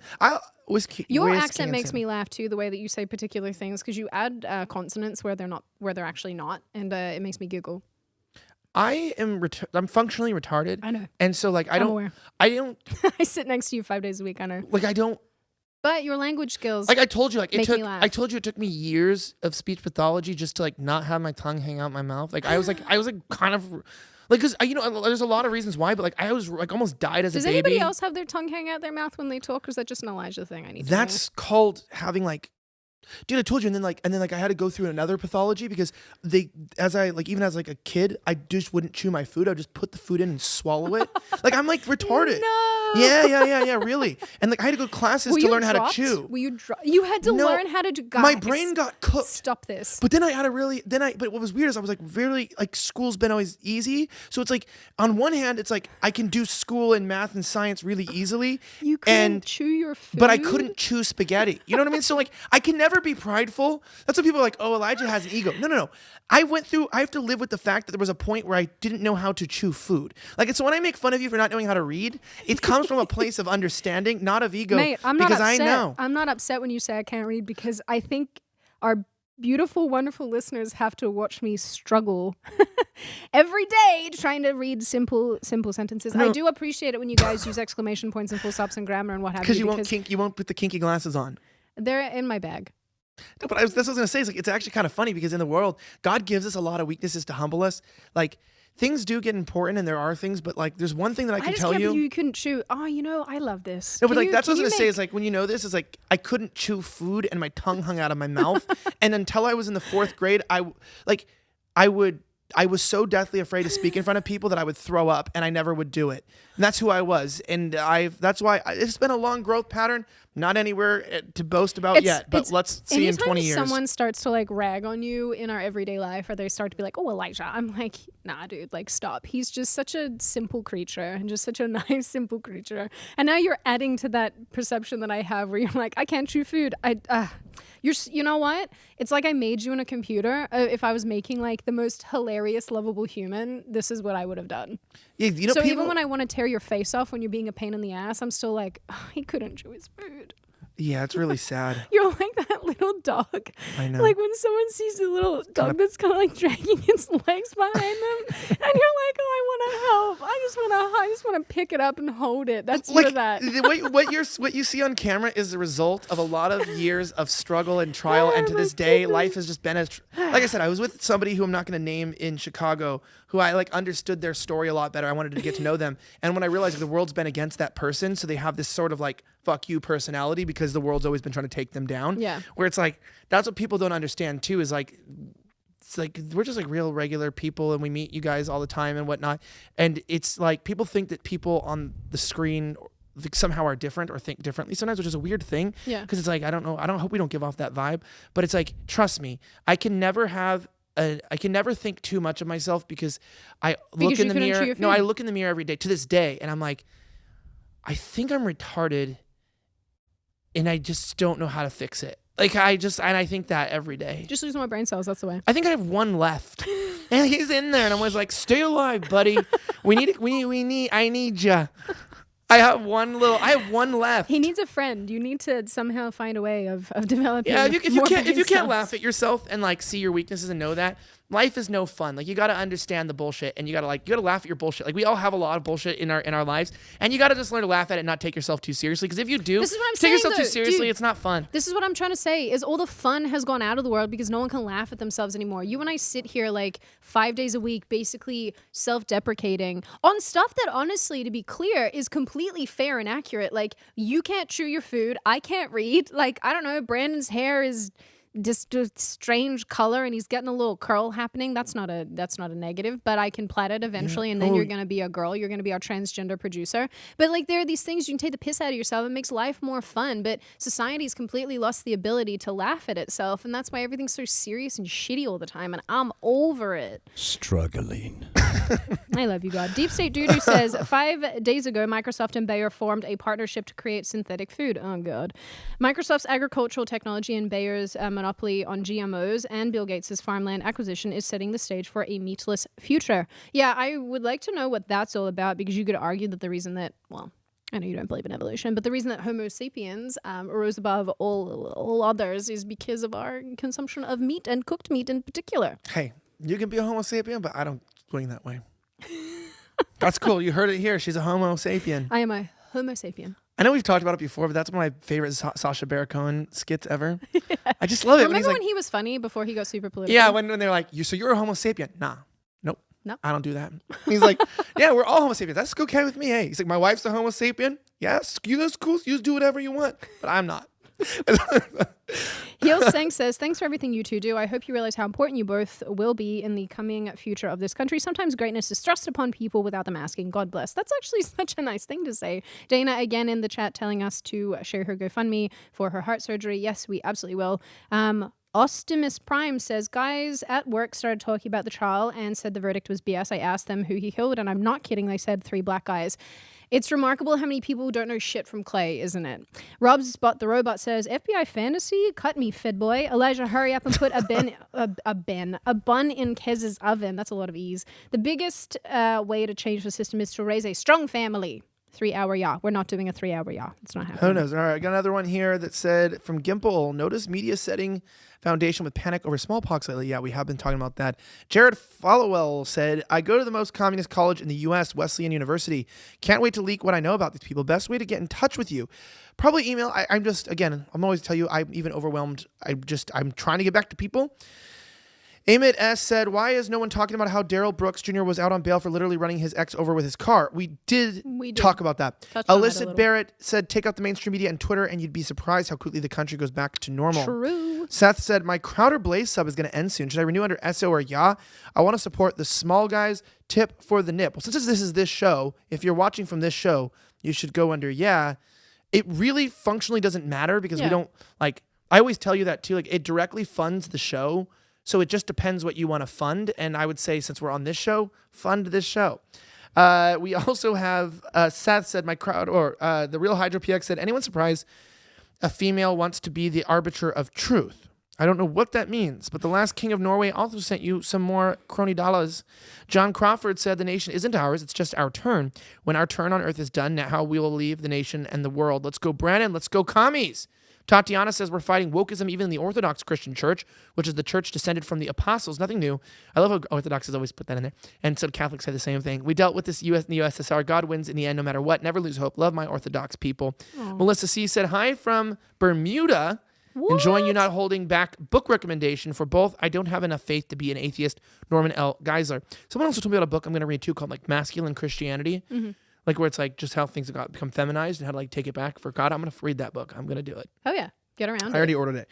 Rob Green says, do not let the world bear you down. Jesus looked at them and said, with man, this is impossible, but with God, all things are possible. Matthew 19:26. Brian Parrish back in the chat. I'm ready and willing to fight alongside you, my friend. Brian, well, we know each other. You know where I live. I live in Texas. Bane Frame said, I was born free and will die free. F a gulag. I agree. Brian Schultz says, Sydney, you should absolutely celebrate Thanksgiving. Even if you can't eat much, just spend time with friends and loved ones. She's invited over my house. Yeah, I invited you. We're cooking a big meal. I'm very lucky, actually. I have a lot of, like adopted family who've, said that I can come and spend Thanksgiving. It's just one of those things that I'm like, I am an introvert and I have been seeing people literally every day for almost 4 months now, and I'm burned out and I need some Sydney time. So if I have to spend Thanksgiving by myself looking at pie pictures and not eating it, so bad. Why don't you want to spend time with LD? LD. Laryngitis dad, it's back in the state. I love laryngitis dad. He makes me laugh. Brian Schultz. Do you know the most laryngitis dad story ever? Tell me. I was like, so Dad, he's like, can I get an Uber to your sister's house from from Blaze Studios? And I'm like, yeah. And he's like, or I was like, I could drop you off right now too if you want to leave right now. And he's like, okay, why don't we get in the car and then we'll decide if I want to go to the studio or to her house. And I go, Dad, that's complicated because they're in different directions. So we're just gonna go one way or the other. Like where it's not. God. And he's like, and I'm like, Dad. This moment was brought to you by laryngitis.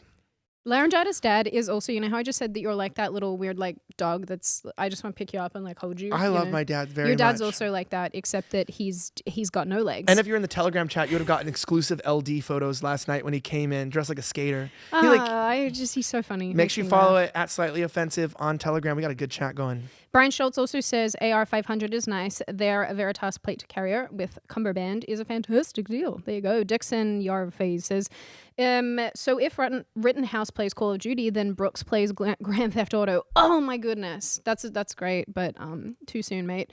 Kisa Robinson says, Sydney, as a woman converting to Judaism, I love your atheist perspective to balance Elijah's POV. Love you both. Half of this goes to Elijah for pronouncing my name correctly last time I super chatted. I'm sorry if I screwed up your name.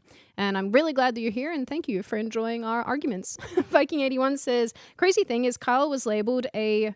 What's WS, Elijah? White supremacist. And he's mixed race. White Hispanic. This driver is black, yet no one has a clue. Very true. Joe Adelman says, Elijah, I have an AR-500 test duo rig. Cool. The casual gamer says, watched a Tim cast with Alex Jones, Blair White, Michael Malice, Joe Rogan, and more. And it was YIH style messy. We need more of that here too. You guys want us to be more messy? I feel like sometimes as the episodes go, I'm like, we've lost the plot. We need something. I don't know what's going on half the time.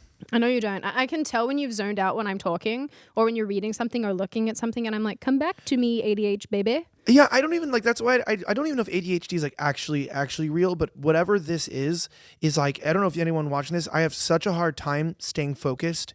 I'm like a dog in that way. Like somebody like runs, I'm like squirrel. Like I'm all over the place. I know. But I have a lot of fun in life too. I have a fun life. It's fun. I have a lot of fun. I'm not a boring person to be around, but I can also probably be exhausting too. Yeah, on the odd occasion. Sometimes I'm like, okay, when is this sentence ending? Oh, it's running into a new sentence. Great. Okay, Zach Walsh says, can't afford this super, but this episode is lit. Zach, never feel like you need to pay things if you can't afford it. Save your money. Trash Panda said, the only realistic way to prevent bloodshed is a peaceful national divorce. We cannot coexist with leftists. Joda175 said, the worst thing we can do is lose hope and give up. This country was born out of violence. It can be reborn again. Fight like hell. Anthony Curtis, I'm with you, Elijah, so let me know when you want to get some things poppin'. I got you, dog. Screw those guys. Grower gang. Jesus is Lord. So many statements there. So many appreciative words. Tatiana, Sydney, Elijah, I have been saying the gulag is coming. I'll see you both there. I'd probably be shot before we get in, but you can eat my body if you're hungry. Martin number 1 says trans rights are a violation of women's rights. Fight me. There's something to be said there. There really is. Black Rabbit said, Elijah getting pissed at a stupid coffee shop is giving me Android 13. Don't you lecture me with your $30 haircut vibes, and I love it. Dude, you should have been on the Telegram, because I was like, I reviewed the store on my Telegram. Like, I videoed outside of it, and I'm like, 10 out of 10 coffee, the forced homosexuality, 3 out of 10, transgender flag, 1 out of 10. Like, I was like, I'm surprised you even rated that. I would have thought you were. Well, I always have to make light of things, like as if you're like fun. So I rated the coffee shop, and so the transgender flag I didn't end up getting a coffee there. It didn't end up getting a coffee, and I got kicked out of so many restaurants for not having a mask. But people were thanking me. Like, it was like there was that many people wearing masks outside. I was staying on Sarah's show. I saw this. If you wonder why I was mad tonight? Tell me. I sat next to a couple, a big fat guy and a little woman, most bizarre looking couple, who wore masks their entire date together at the table, and the person at the other restaurant I went to. Shout out to Harry Carries for being based and letting me not wear a mask when I told him I wouldn't put one on. Mm-hmm. Thank you for not making me. There was a guy with 2 masks that was taking them both down one by one between each bite. So Get he's going, out! I hate these people. Why are they alive? And he would eat it, and you couldn't even hear what he was saying. He's like, and he's trying to speak to his friend. He would go and pull it down and then take a bite, and I was like, only in Chicago or New York or LA would you see this. Like, in Texas, that doesn't happen. Well, I was in a restaurant, like a breakfast place, yesterday, and 90% of people in there didn't have a mask on because we were in Texas and we don't play that. But I'm not shitting you. This stuff makes me laugh, and I don't understand. This group of very, very super overweight people came in to also have some food at this place. Every single one of them had a mask on. And I'm looking at them and I'm like, baby, you don't need a mask. You need a fucking treadmill. Like, can we... And I bet you anything, because I didn't stay for long enough, but I bet you anything they probably got a shit ton of fattening food. And you're going to sit there with your mask on, basically virtue signaling with the fact that, I'm going to protect you and myself from a virus that, and it's like...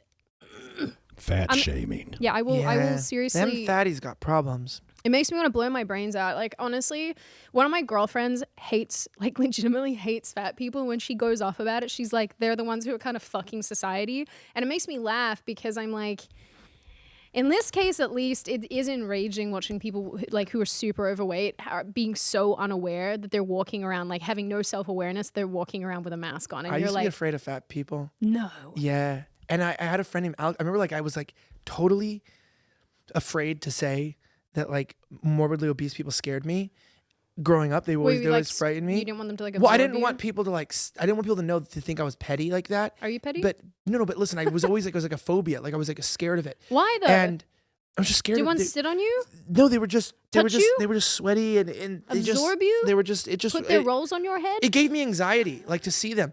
And so then like I remember like I had a good friend named Alex growing up, and I remember telling her that like I was kind of afraid of fat people, and then she told me, she was like, I don't really, me too. And I realized there was like other people that had this like fear of fat people.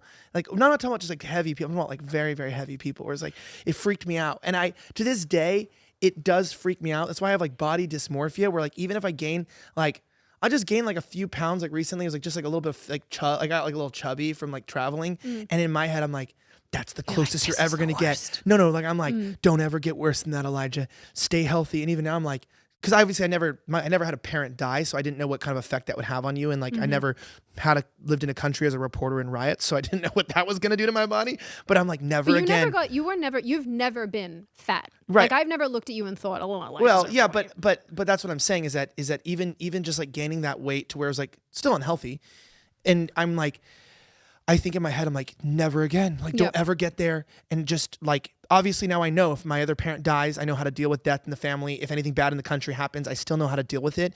Like how to not get fat again. But I'm like, I don't know if anyone out there feels the same way as me. It's like, I have one of the greatest phobias as ever being morbidly obese. It scares me. No, I'm in the same boat as you. It scares me. I always feel bad when we have these conversations I don't. about overweight. No, hold on, wait, let me qualify. I always feel bad for people who have either illnesses or they're on medication or something like that stops them from losing weight and makes them, because they're never obese. They're never, 400 pounds obese. But, I do feel for these people that are overweight for reasons that are legitimately out of their control. And, I know that this is a thing because, Not as common as you think. Most people have an addiction. No, of course. It's a vice. It's not that common. It's not common enough where I'd be like, oh, this makes up a huge portion of this population. But there are people, and I feel bad for them because I get lumped in. But that being said, I cannot stand it when people are like, oh, but, healthy food's expensive. I'm like, it costs you so much more to be overweight. It is so much more expensive for you to eat that much food and to not participate in taking care of your body. And I'm in the same boat as you where I'm actually, and people always laugh, but I am the heaviest now that I've ever been in my life. And not that you can notice because I'm tall and so you can't laugh at me when you're talking about being fat. No, but like this is the heaviest I've ever been. Oh my gosh. And dude, I hate it because I'm not like, I used to be heavier, but this is muscular. Like when Savannah's insecurities. When I listen to hot girls tell me their insecurities, not insecurities, but just like these thoughts, I die. Like if Savannah will be why like, am I not allowed to feel bad about my, this is my existence. People go, oh, you're skinny, but you're allowed to. But I'm skinny fat, man. Like it sucks. I hate it. No, I'm not. And I'm like, I want to go back to the gym and work out and get jacked again. It's just funny to me because like I've never in my life ever like. I'm not gonna say anything. It's like you have like a million. You're not simps. allowed to mock me for this when you're in the same boat and you get self-conscious about the same shit. And I look, he looks fine. His head's just fatter. Everybody loves a girl with yes. Everybody loves a girl with a little bit of meat on her too. No, which that's a fallacy. No way. No. You want a girl that's in shape, but like. Yeah, and I'm not that at the moment, and it's I know. Also too, like I hate it. Skinny girls can back me up on this. When you're skinny your whole life because you're tall, or you don't put on weight like normal people, and to be fair, you don't see it in our arms and stuff, but we definitely usually carry it around our middle section. And for the girls who are lucky, who have their fat go to their boobs, good for you. I'm not one of you. And I hate it when people dismiss that and they're like, oh, it doesn't, you're still skinny looking. And it's like, yeah, but if this is my reality and I don't feel good about myself and I know that I'm heavier than I've been. I know, I'm laughing because like genuinely, like, because everyone knows I actually said that the fat phobia comes from loving fat people because I don't want people to die from COVID. Yeah. And so, no, but I know that the fat people watching this right now that hear you say I know, they want to punch me in the neck. I know, I get it, guys. No, I don't think they want to punch you. I think they laugh because it's just like, That's why I'm laughing because I've met some of the people that watch the show that are on journeys to lose weight that are big, and even if you're big, it doesn't really matter. I want you to start the journey and just get healthier. My desire is to literally. I'll never talk about being skinny fat again. No. I just think it's no. You can talk about whatever you want. I just think it's funny because I know some of the people that follow the show are just like. I know that the skinny girls or the skinny fat people who are watching this are like, we get you, Sid. Back me up here because I know that you guys get it. Because dude, it still sucks. You still feel like shit about yourself and you're still like, wow, I need to do something to fix this. Because objectively, people are like, oh, you look fine. And then when you actually get fit and healthy and eat properly, people are like, oh, you look different. Okay, promise you question. now. Yes. How can you be skinny and fat? It's like untoned. Yeah, that's that. I guess. Okay, I guess. Jiggle wiggle? I want God when the show's, maybe tomorrow. Oh, no, not tomorrow. But when I see you next, I'll show you photos of what I looked like when I was ripped. Wow, he just got an early Christmas present. Not like that. You're so creepy. No. God sees you in the shower. Not inappropriately. I have PG rated images of when I was All right, super let me fit, read a couple of these. which I'm not now. Hold on, wait. Brett Cohen says, Sid, put on your best Bogan accent and say Reuters. Reuters? I don't know how Reuters. Reuters. I think it's Reuters. Reuters. Mavdick96 says, Elijah, your righteous fury pacifies my soul. Dan Lindbergh says, Elijah, if you're going to downplay the USA, I already read that. I'm not going to even read that. Tristan K says, hi, I don't know if you talked about this already, but what do you think about Kyle's pro-BLM statement? Does he mean it? I'll talk to him about it if they let me talk to him. We'll talk about it. I hope they do. I'm not going to comment on anything. Let the man speak for himself. He's an adult. Lazy Soul Dog says, I give hope to men and leave none for myself. Aragorn. Aragorn. Yeah, I know. Aragon. I think, is that how you spell Aragon? Aragon? Used with an R by the end? Aragon. Yeah, well, there's R's in the word Okay, Aragon. I didn't know. Somebody said, pre-read, hey, love you guys. Elijah, can you fact check this? Canadian government says Vac Safety website has the SAR rate at 0.01% or 1 in 10,000 doses. Yeah, I mean, I can look that up. It's kind of hard for me to get Canadian information down here in the U.S., but I would ask Rebel, actually, check Rebel and see what they can say on that. Tyler Thed says, Elijah, God bless you. You are doing God's work. That's very lovely. The Sanity Revolt says 1350 is real. Which way, Western men? Does that mean something to you? I don't know what that means. What is it? 1350 is real? What is that? Lena, did I just read a bad? I don't know what that means, but I'm sure it's bad. I hate, why are you, I don't know what it is. Did I just say something? Raymond Hurt said, Elijah, do not be black pilled on this. You need some male bullying on this one, but good. Bully me. We can preserve this, but we must get solid and vocal and not cower. Plus, aren't you in Austin, dude? Who made up that I'm in Austin? We did not live in Austin. I do not even live. I live in Fort Worth, technically still. Yeah. But I don't live in Austin. He does not live in Austin. I don't. He doesn't. And I'm moving I'm moving somewhere else that's not. Where did this come from that we're in Austin? I don't know. Does anyone know this? These studios It's a mystery. are like 3.5 hours from Austin, so no, do not commute 3.5 hours each way every day. I just want to clarify that today. Just kidding. You love driving. In fact, you are a trucker. Yeah, everybody is moving to Austin. We are Are not. not. Yucky. I don't know. I just thought that was weird. Stinnett says, I'm so sick of the color of your skin determining what narrative they use. I'm mixed. Dude, it is not okay to kill anyone on purpose. Love yins. I'm assuming that means you guys. Watch every night. Agnostic conservative with less friends daily. The more I speak up. Hey, welcome to the club. It's a tough time when you say what you want to say. The stereotypical stereotype says, just gotten a strike on IG for commenting celebrities are trash on Marlon Wayne's post. So everyone watching, say it with me. Celebrities are trash. Yes, they are. Lazy Soul Dog says, just got my AR 500 armored, prepping for the downfall caused by the godless heathens and kitty diddlers. And there's so many kitty diddlers. I actually use that. By the way, that's why I sell the armor. I wear the armor regularly. You can go to my Instagram and see that I'm always wearing that armor in the real world. So, and they have concealable ones too, which is like for smaller people like yourself. Yeah. So I actually use that armor. Long Don John says, Kyle Rittenhouse should buy out Black Rifle Coffee with his defamation suit winnings. Changed my mind. Maybe you're onto something. Tatiana says, is there such a thing as righteous anger? I'm so tired of it all. Did anyone learn anything from the horrors of the 20th century? Lord have mercy on us all. Much love to you all. And yeah, I think there is such a thing as righteous anger, and it's okay to feel it. It's okay to be mad. Joshua Ryman says, you have to fix the people before we can fix the system. True. The world as we know it is God. Be brave and stand firm and see Christ. Yes, that's why I said I believe unless a miracle happens. Rachel Trussler says, what a depressing time we are in. I am about to be banned from normal life here in New Zealand for being unvaxxed. You guys brighten my day. Thank you. Seriously. Hey, look, stay strong. I'm not getting that shit. Austin Cruz said, I have the Eric July perspective about conserving the nation. It helps the left. Decentralizing is the answer. Succession as a possibility also, in my opinion. Gipple says, if you want a glimpse into America's future, just take a look at the situation in South Africa. This is what awaits us. Things won't be getting better. It's true. Martin number 1 said, agreed, Elijah. Get into an argument with a friend because I told him the USA needs to be split in half, and they go with the BLM Antifa defund pool side. The Real Hydro PX says, Sydney, it's amazing how you are not married.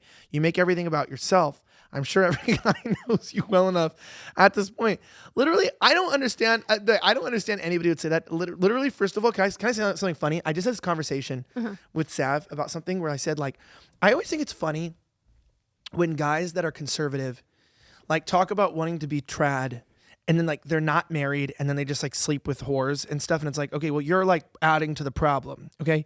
Number 2, I always think it's funny when, like, conservative girls say things like, oh, I don't want people to really watch me for how I look. I want it to be my ideas, as if they're downplaying the nature. Like, you want to conserve nature, and you know men, a huge reason why they spend any time or money or resources on women is because mostly they find them attractive. Yeah. It's like, why, if you want the world to be the way it is, like these conservatives, why are you mocking women for playing to their strengths or men for playing to their strengths? Meaning, like, I always thought that was weird when, like, conservative guys are like, oh, part of the reason why guys watch conservative girls is because they're hot. It's like, isn't that the point you're making about conserving and, like, what things are? And why are you mad that a woman understands how men and women work and they're playing to the strengths and not trying to look ugly and disgusting and actually trying to look pretty and, like, be feminine and a lady? Yeah. And so then I think it's funny too when, like, someone would say something which is like, you don't do this. But if someone would, like, this would be like, oh, why do you make things about yourself? It's like, first of all, you don't. But also, even if that was true, that's a very traditional feminine quality. So, like, that would only be negative if, like, that wouldn't even be negative even if you're on the show, because that's what the show is our opinions on the world. Yeah. But I always find it funny, though, when, like, people mock women for acting like women when that they want to preserve as women being like women and men being like men. I never got that argument where it's like, if you want women to be like women, then why are you support them when they act like them? Yeah. This is why I think it's so weird. It's backwards. It's weird. It makes me laugh how many people on the right, men in particular, are LARPing as like men, like leaders. It makes me laugh because I'm like, and okay, this is what Kez was saying on one of our episodes, where she was like, you criticize women, but you contribute to the way that they behave. And at the end of the day, if you want to fix these problems, be a leader. Like, Mary put her real Hydro, I think, is leader. just being a troll, and like, it doesn't bother me. Not him. Yeah, but it doesn't bother me. Like, these comments, I just go, oh, okay. Or sometimes I just want to ask, like, are you okay? Like, I mean, it's like if you're gonna take it out on anyone, that's fine to do it on me. I'm not worried about it. But you know, sometimes I feel really bad. I feel like sometimes people are just hurting, and that's why they say mean things. But by the same token, it's so weird how people won't take responsibility. I mean, you know, and also too, I'm not the archetype of, you know, your stock standard female. And if I talk about myself on my show with one of my best mates about stuff that we think when it's just the two of us, so be it. I'm sorry about that. But yeah, no, I've never understood that either. I've really never. I'm always like, this is so odd. But I think people just want to be mad about something, and if that's what it is, then they that's do. what it is. Let me read a couple more of these here. Okay, the VW Joker says, don't want to black pill us, Elijah. I came to terms with my black pilled mindset earlier this year. So black pilled, I'm white pilled. That's amazing. Martin number 1 says, Elijah, please keep hating. It gives me hope. O'Shaughnessy. I love that people love anger you. It's so great. Well, the thing is also this. I promise you guys this. I'm never gonna like put on this front like, oh, if I'm clown pilled and I'm gonna have a persona and I laugh at everything. Like, I'm just gonna be who I am in the day. I don't have time to fake it. I don't have time. O'Shaughnessy said, ban George Soros, like Viktor Orban's Hungary did. That would be good. Yes, this is Drew. Brian Schultz says, the AR-500 Testudo is very similar to what I was issued in Iraq. Super versatile option. If you go with the steel plates, get curved, and the build-up coat. Thank you for that, Brian. Brian number 1 says, 1,000 bajillion%, Elijah. Notice that stop ASN hate.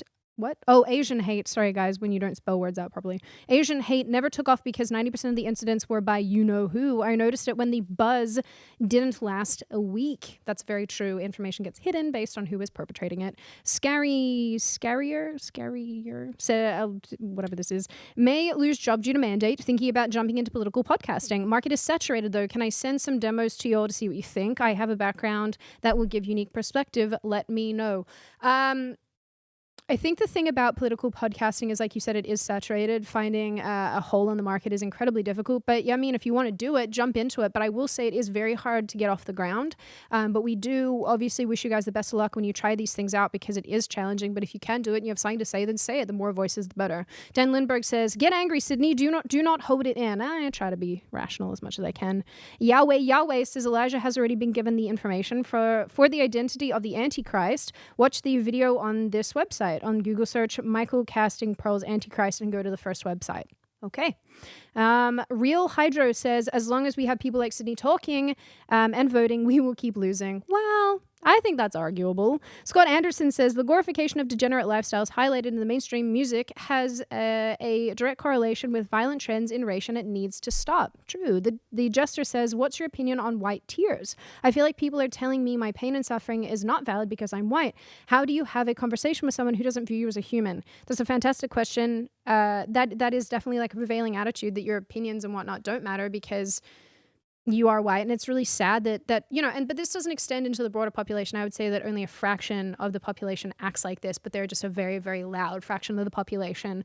And I don't know how to answer this. How do you have a conversation with someone who doesn't view you as a human? It's exceedingly challenging. But this is what they want, though. They want you to feel marginalized. They want you to feel isolated, and they want you to feel alone. And you can't participate in it, because that's how they win. That's how they break you down and make you participate in their structure of society. Don't buy into it. Michael Buck says, Elijah, do you have any regret for how you handled your first interview with Nick Fuentes?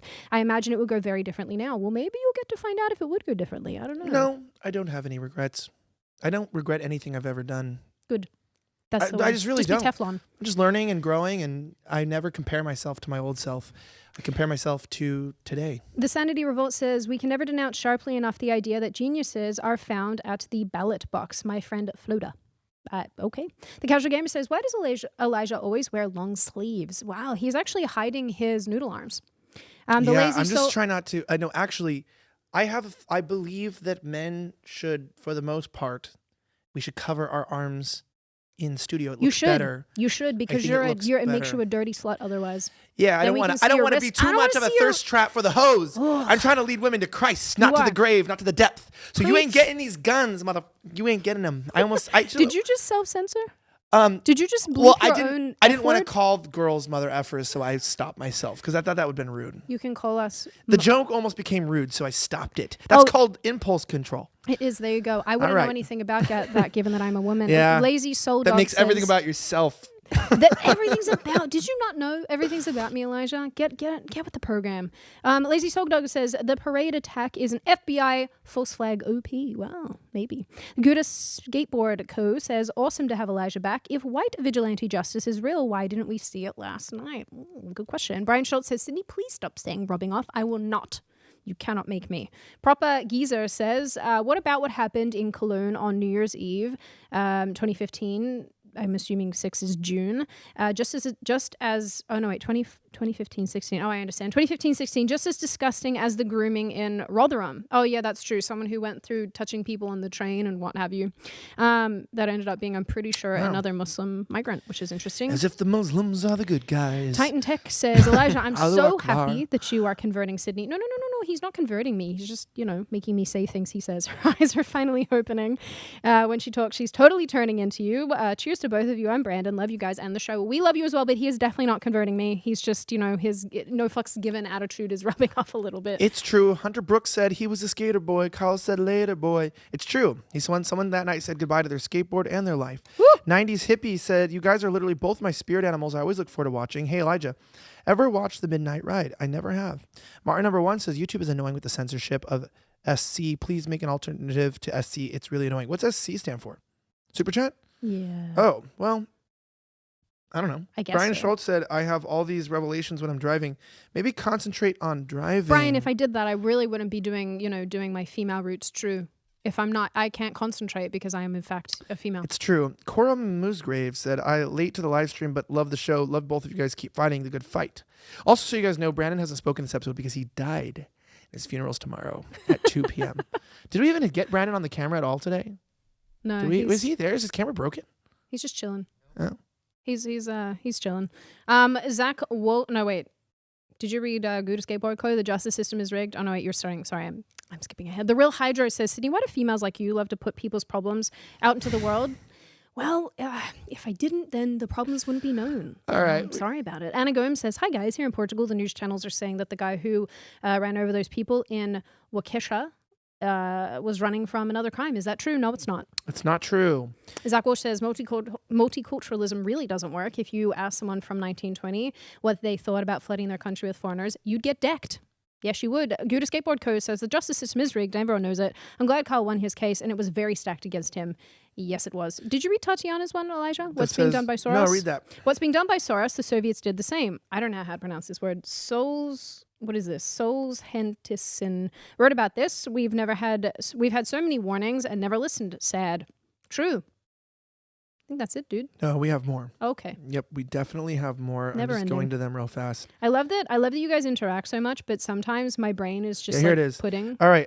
Corey Musgrove said, late to the live stream, but love the show. Love both of you guys. Keep fighting the good fight. Gabe Wright says, it's a tough pill to swallow, but this world is already fallen. I feel like if not Christians or any person's job to save the country, rather be there for the people. God bless y'all.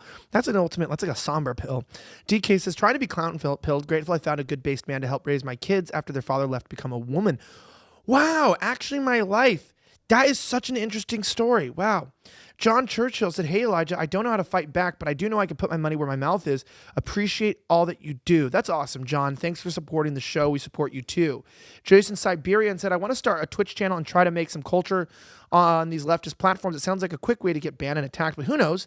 Any advice on getting started and making it successful? Yeah, just start it. Literally start it and then check back in here on the super chats and give us your channel, and then let's shout out your channel. And if it's good, people will follow you. That's actually it. I don't know where Ray you are. Griffith said Elijah is just salty. You have to be fair. Fox has a far greater reach than you guys. Ooh. It's not actually true in those kinds of situations. With Blaze, you would be surprised the reach we have. Fox They just have, like, does one good not show. have a greater reach, because if you're talking about it, like, okay, real talk, maybe Tucker does because people share the shit out of him, but as a general rule, legacy media does not have a greater reach, which is why they're so scared of the online scene, because they're being taken over by people on the internet. And they also that's have a casual reach too. They have viewers. They don't have they don't have high engagement. But also, that's why YouTube and Google and all these other things are artificially putting the legacy media people at the top of your searches, because they can't get it organically, because no one gives a shit what legacy people have to say. That's why they took the downvotes away too, So because no, but I also disagree. too, you have to realize, like,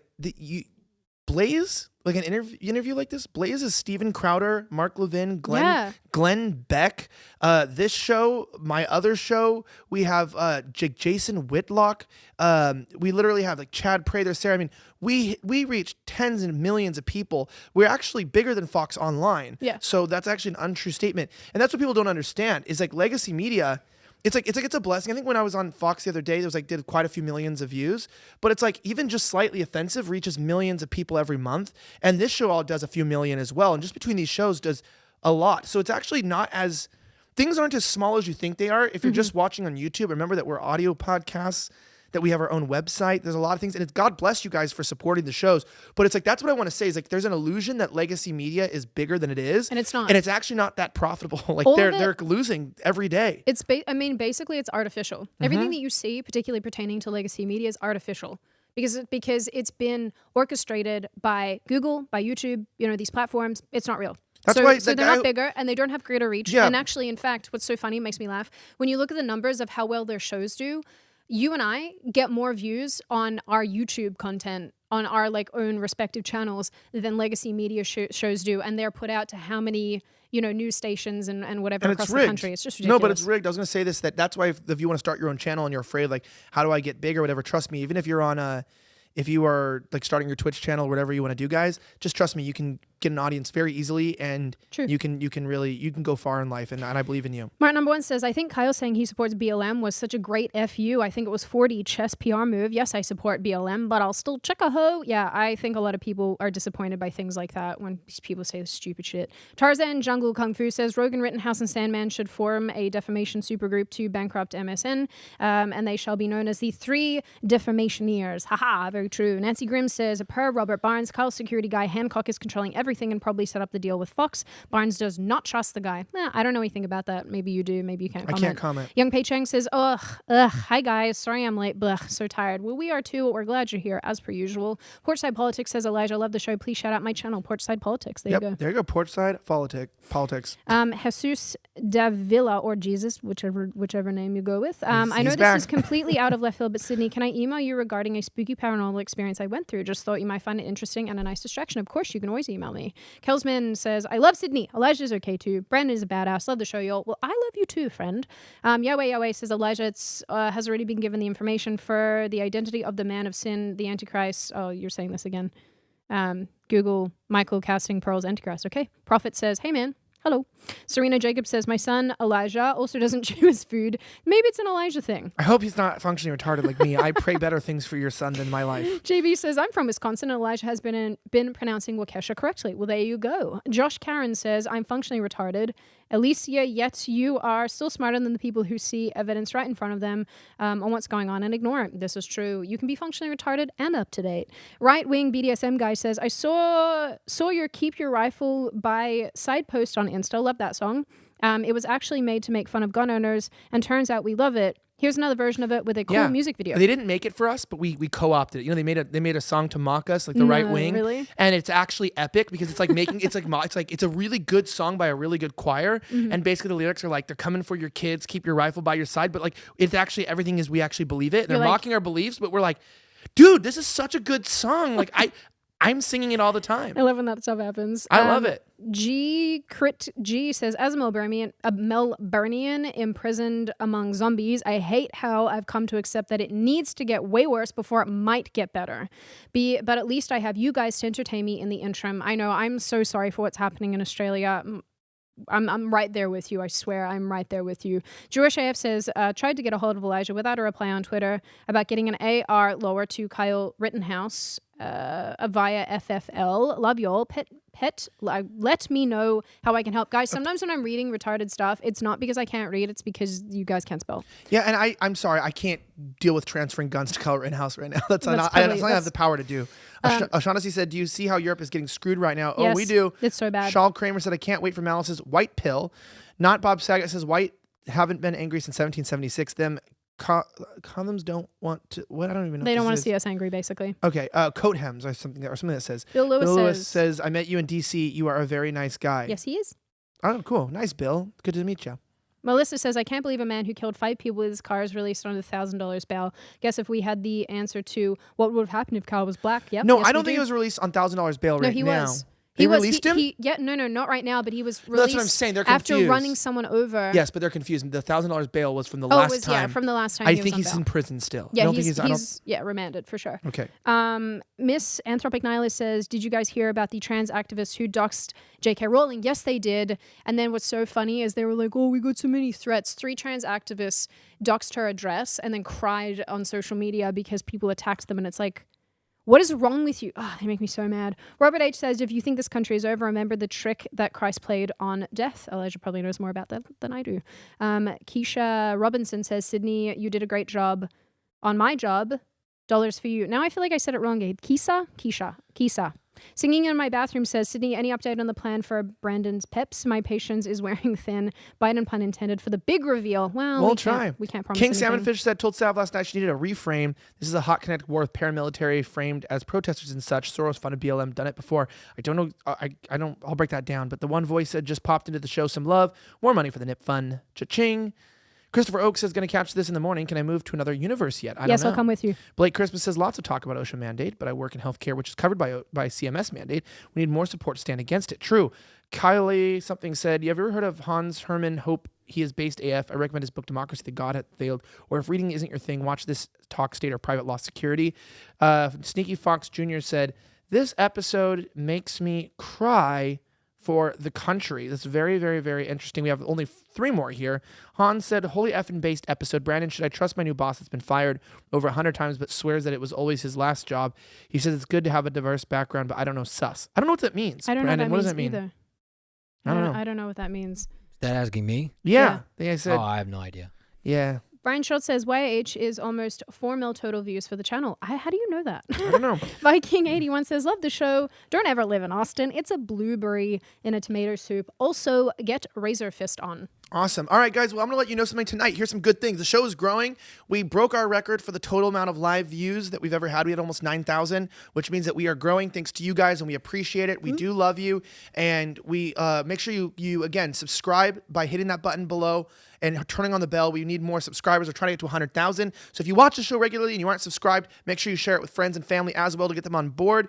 We wish you a very happy Thanksgiving. We are going to be taking a break starting tomorrow, and we will be coming back next Monday, hot off the grill, with some amazing lineups and guests that are going to be coming on. We have so many amazing people that are going to be coming really on. do. I'm We have very some really cool guests really coming. excited for the breadth too, from like far left to far right to center to apolitical. We're just going to get a lot of interesting conversations going. Thank you guys so much again for being with us as we go into our holiday vacation. Don't forget to watch Slightly Offensive debate with John Doyle and the Master Libertarian Austin Peterson Wednesday at 2 p.m. Central. That's releasing a Thanksgiving special. My name is Elijah Schaefer, the host of Slightly Offensive. Thank you so much again for tuning in another night. And Guys, I just want to say, please stay well over the Thanksgiving break. As we like to say here, life is in fact a lot of bullshit. And unfortunately, you are here and so are we. And we will see you in a week's time with more fun and exciting people and things to talk about. Please stay safe and well and have a great break.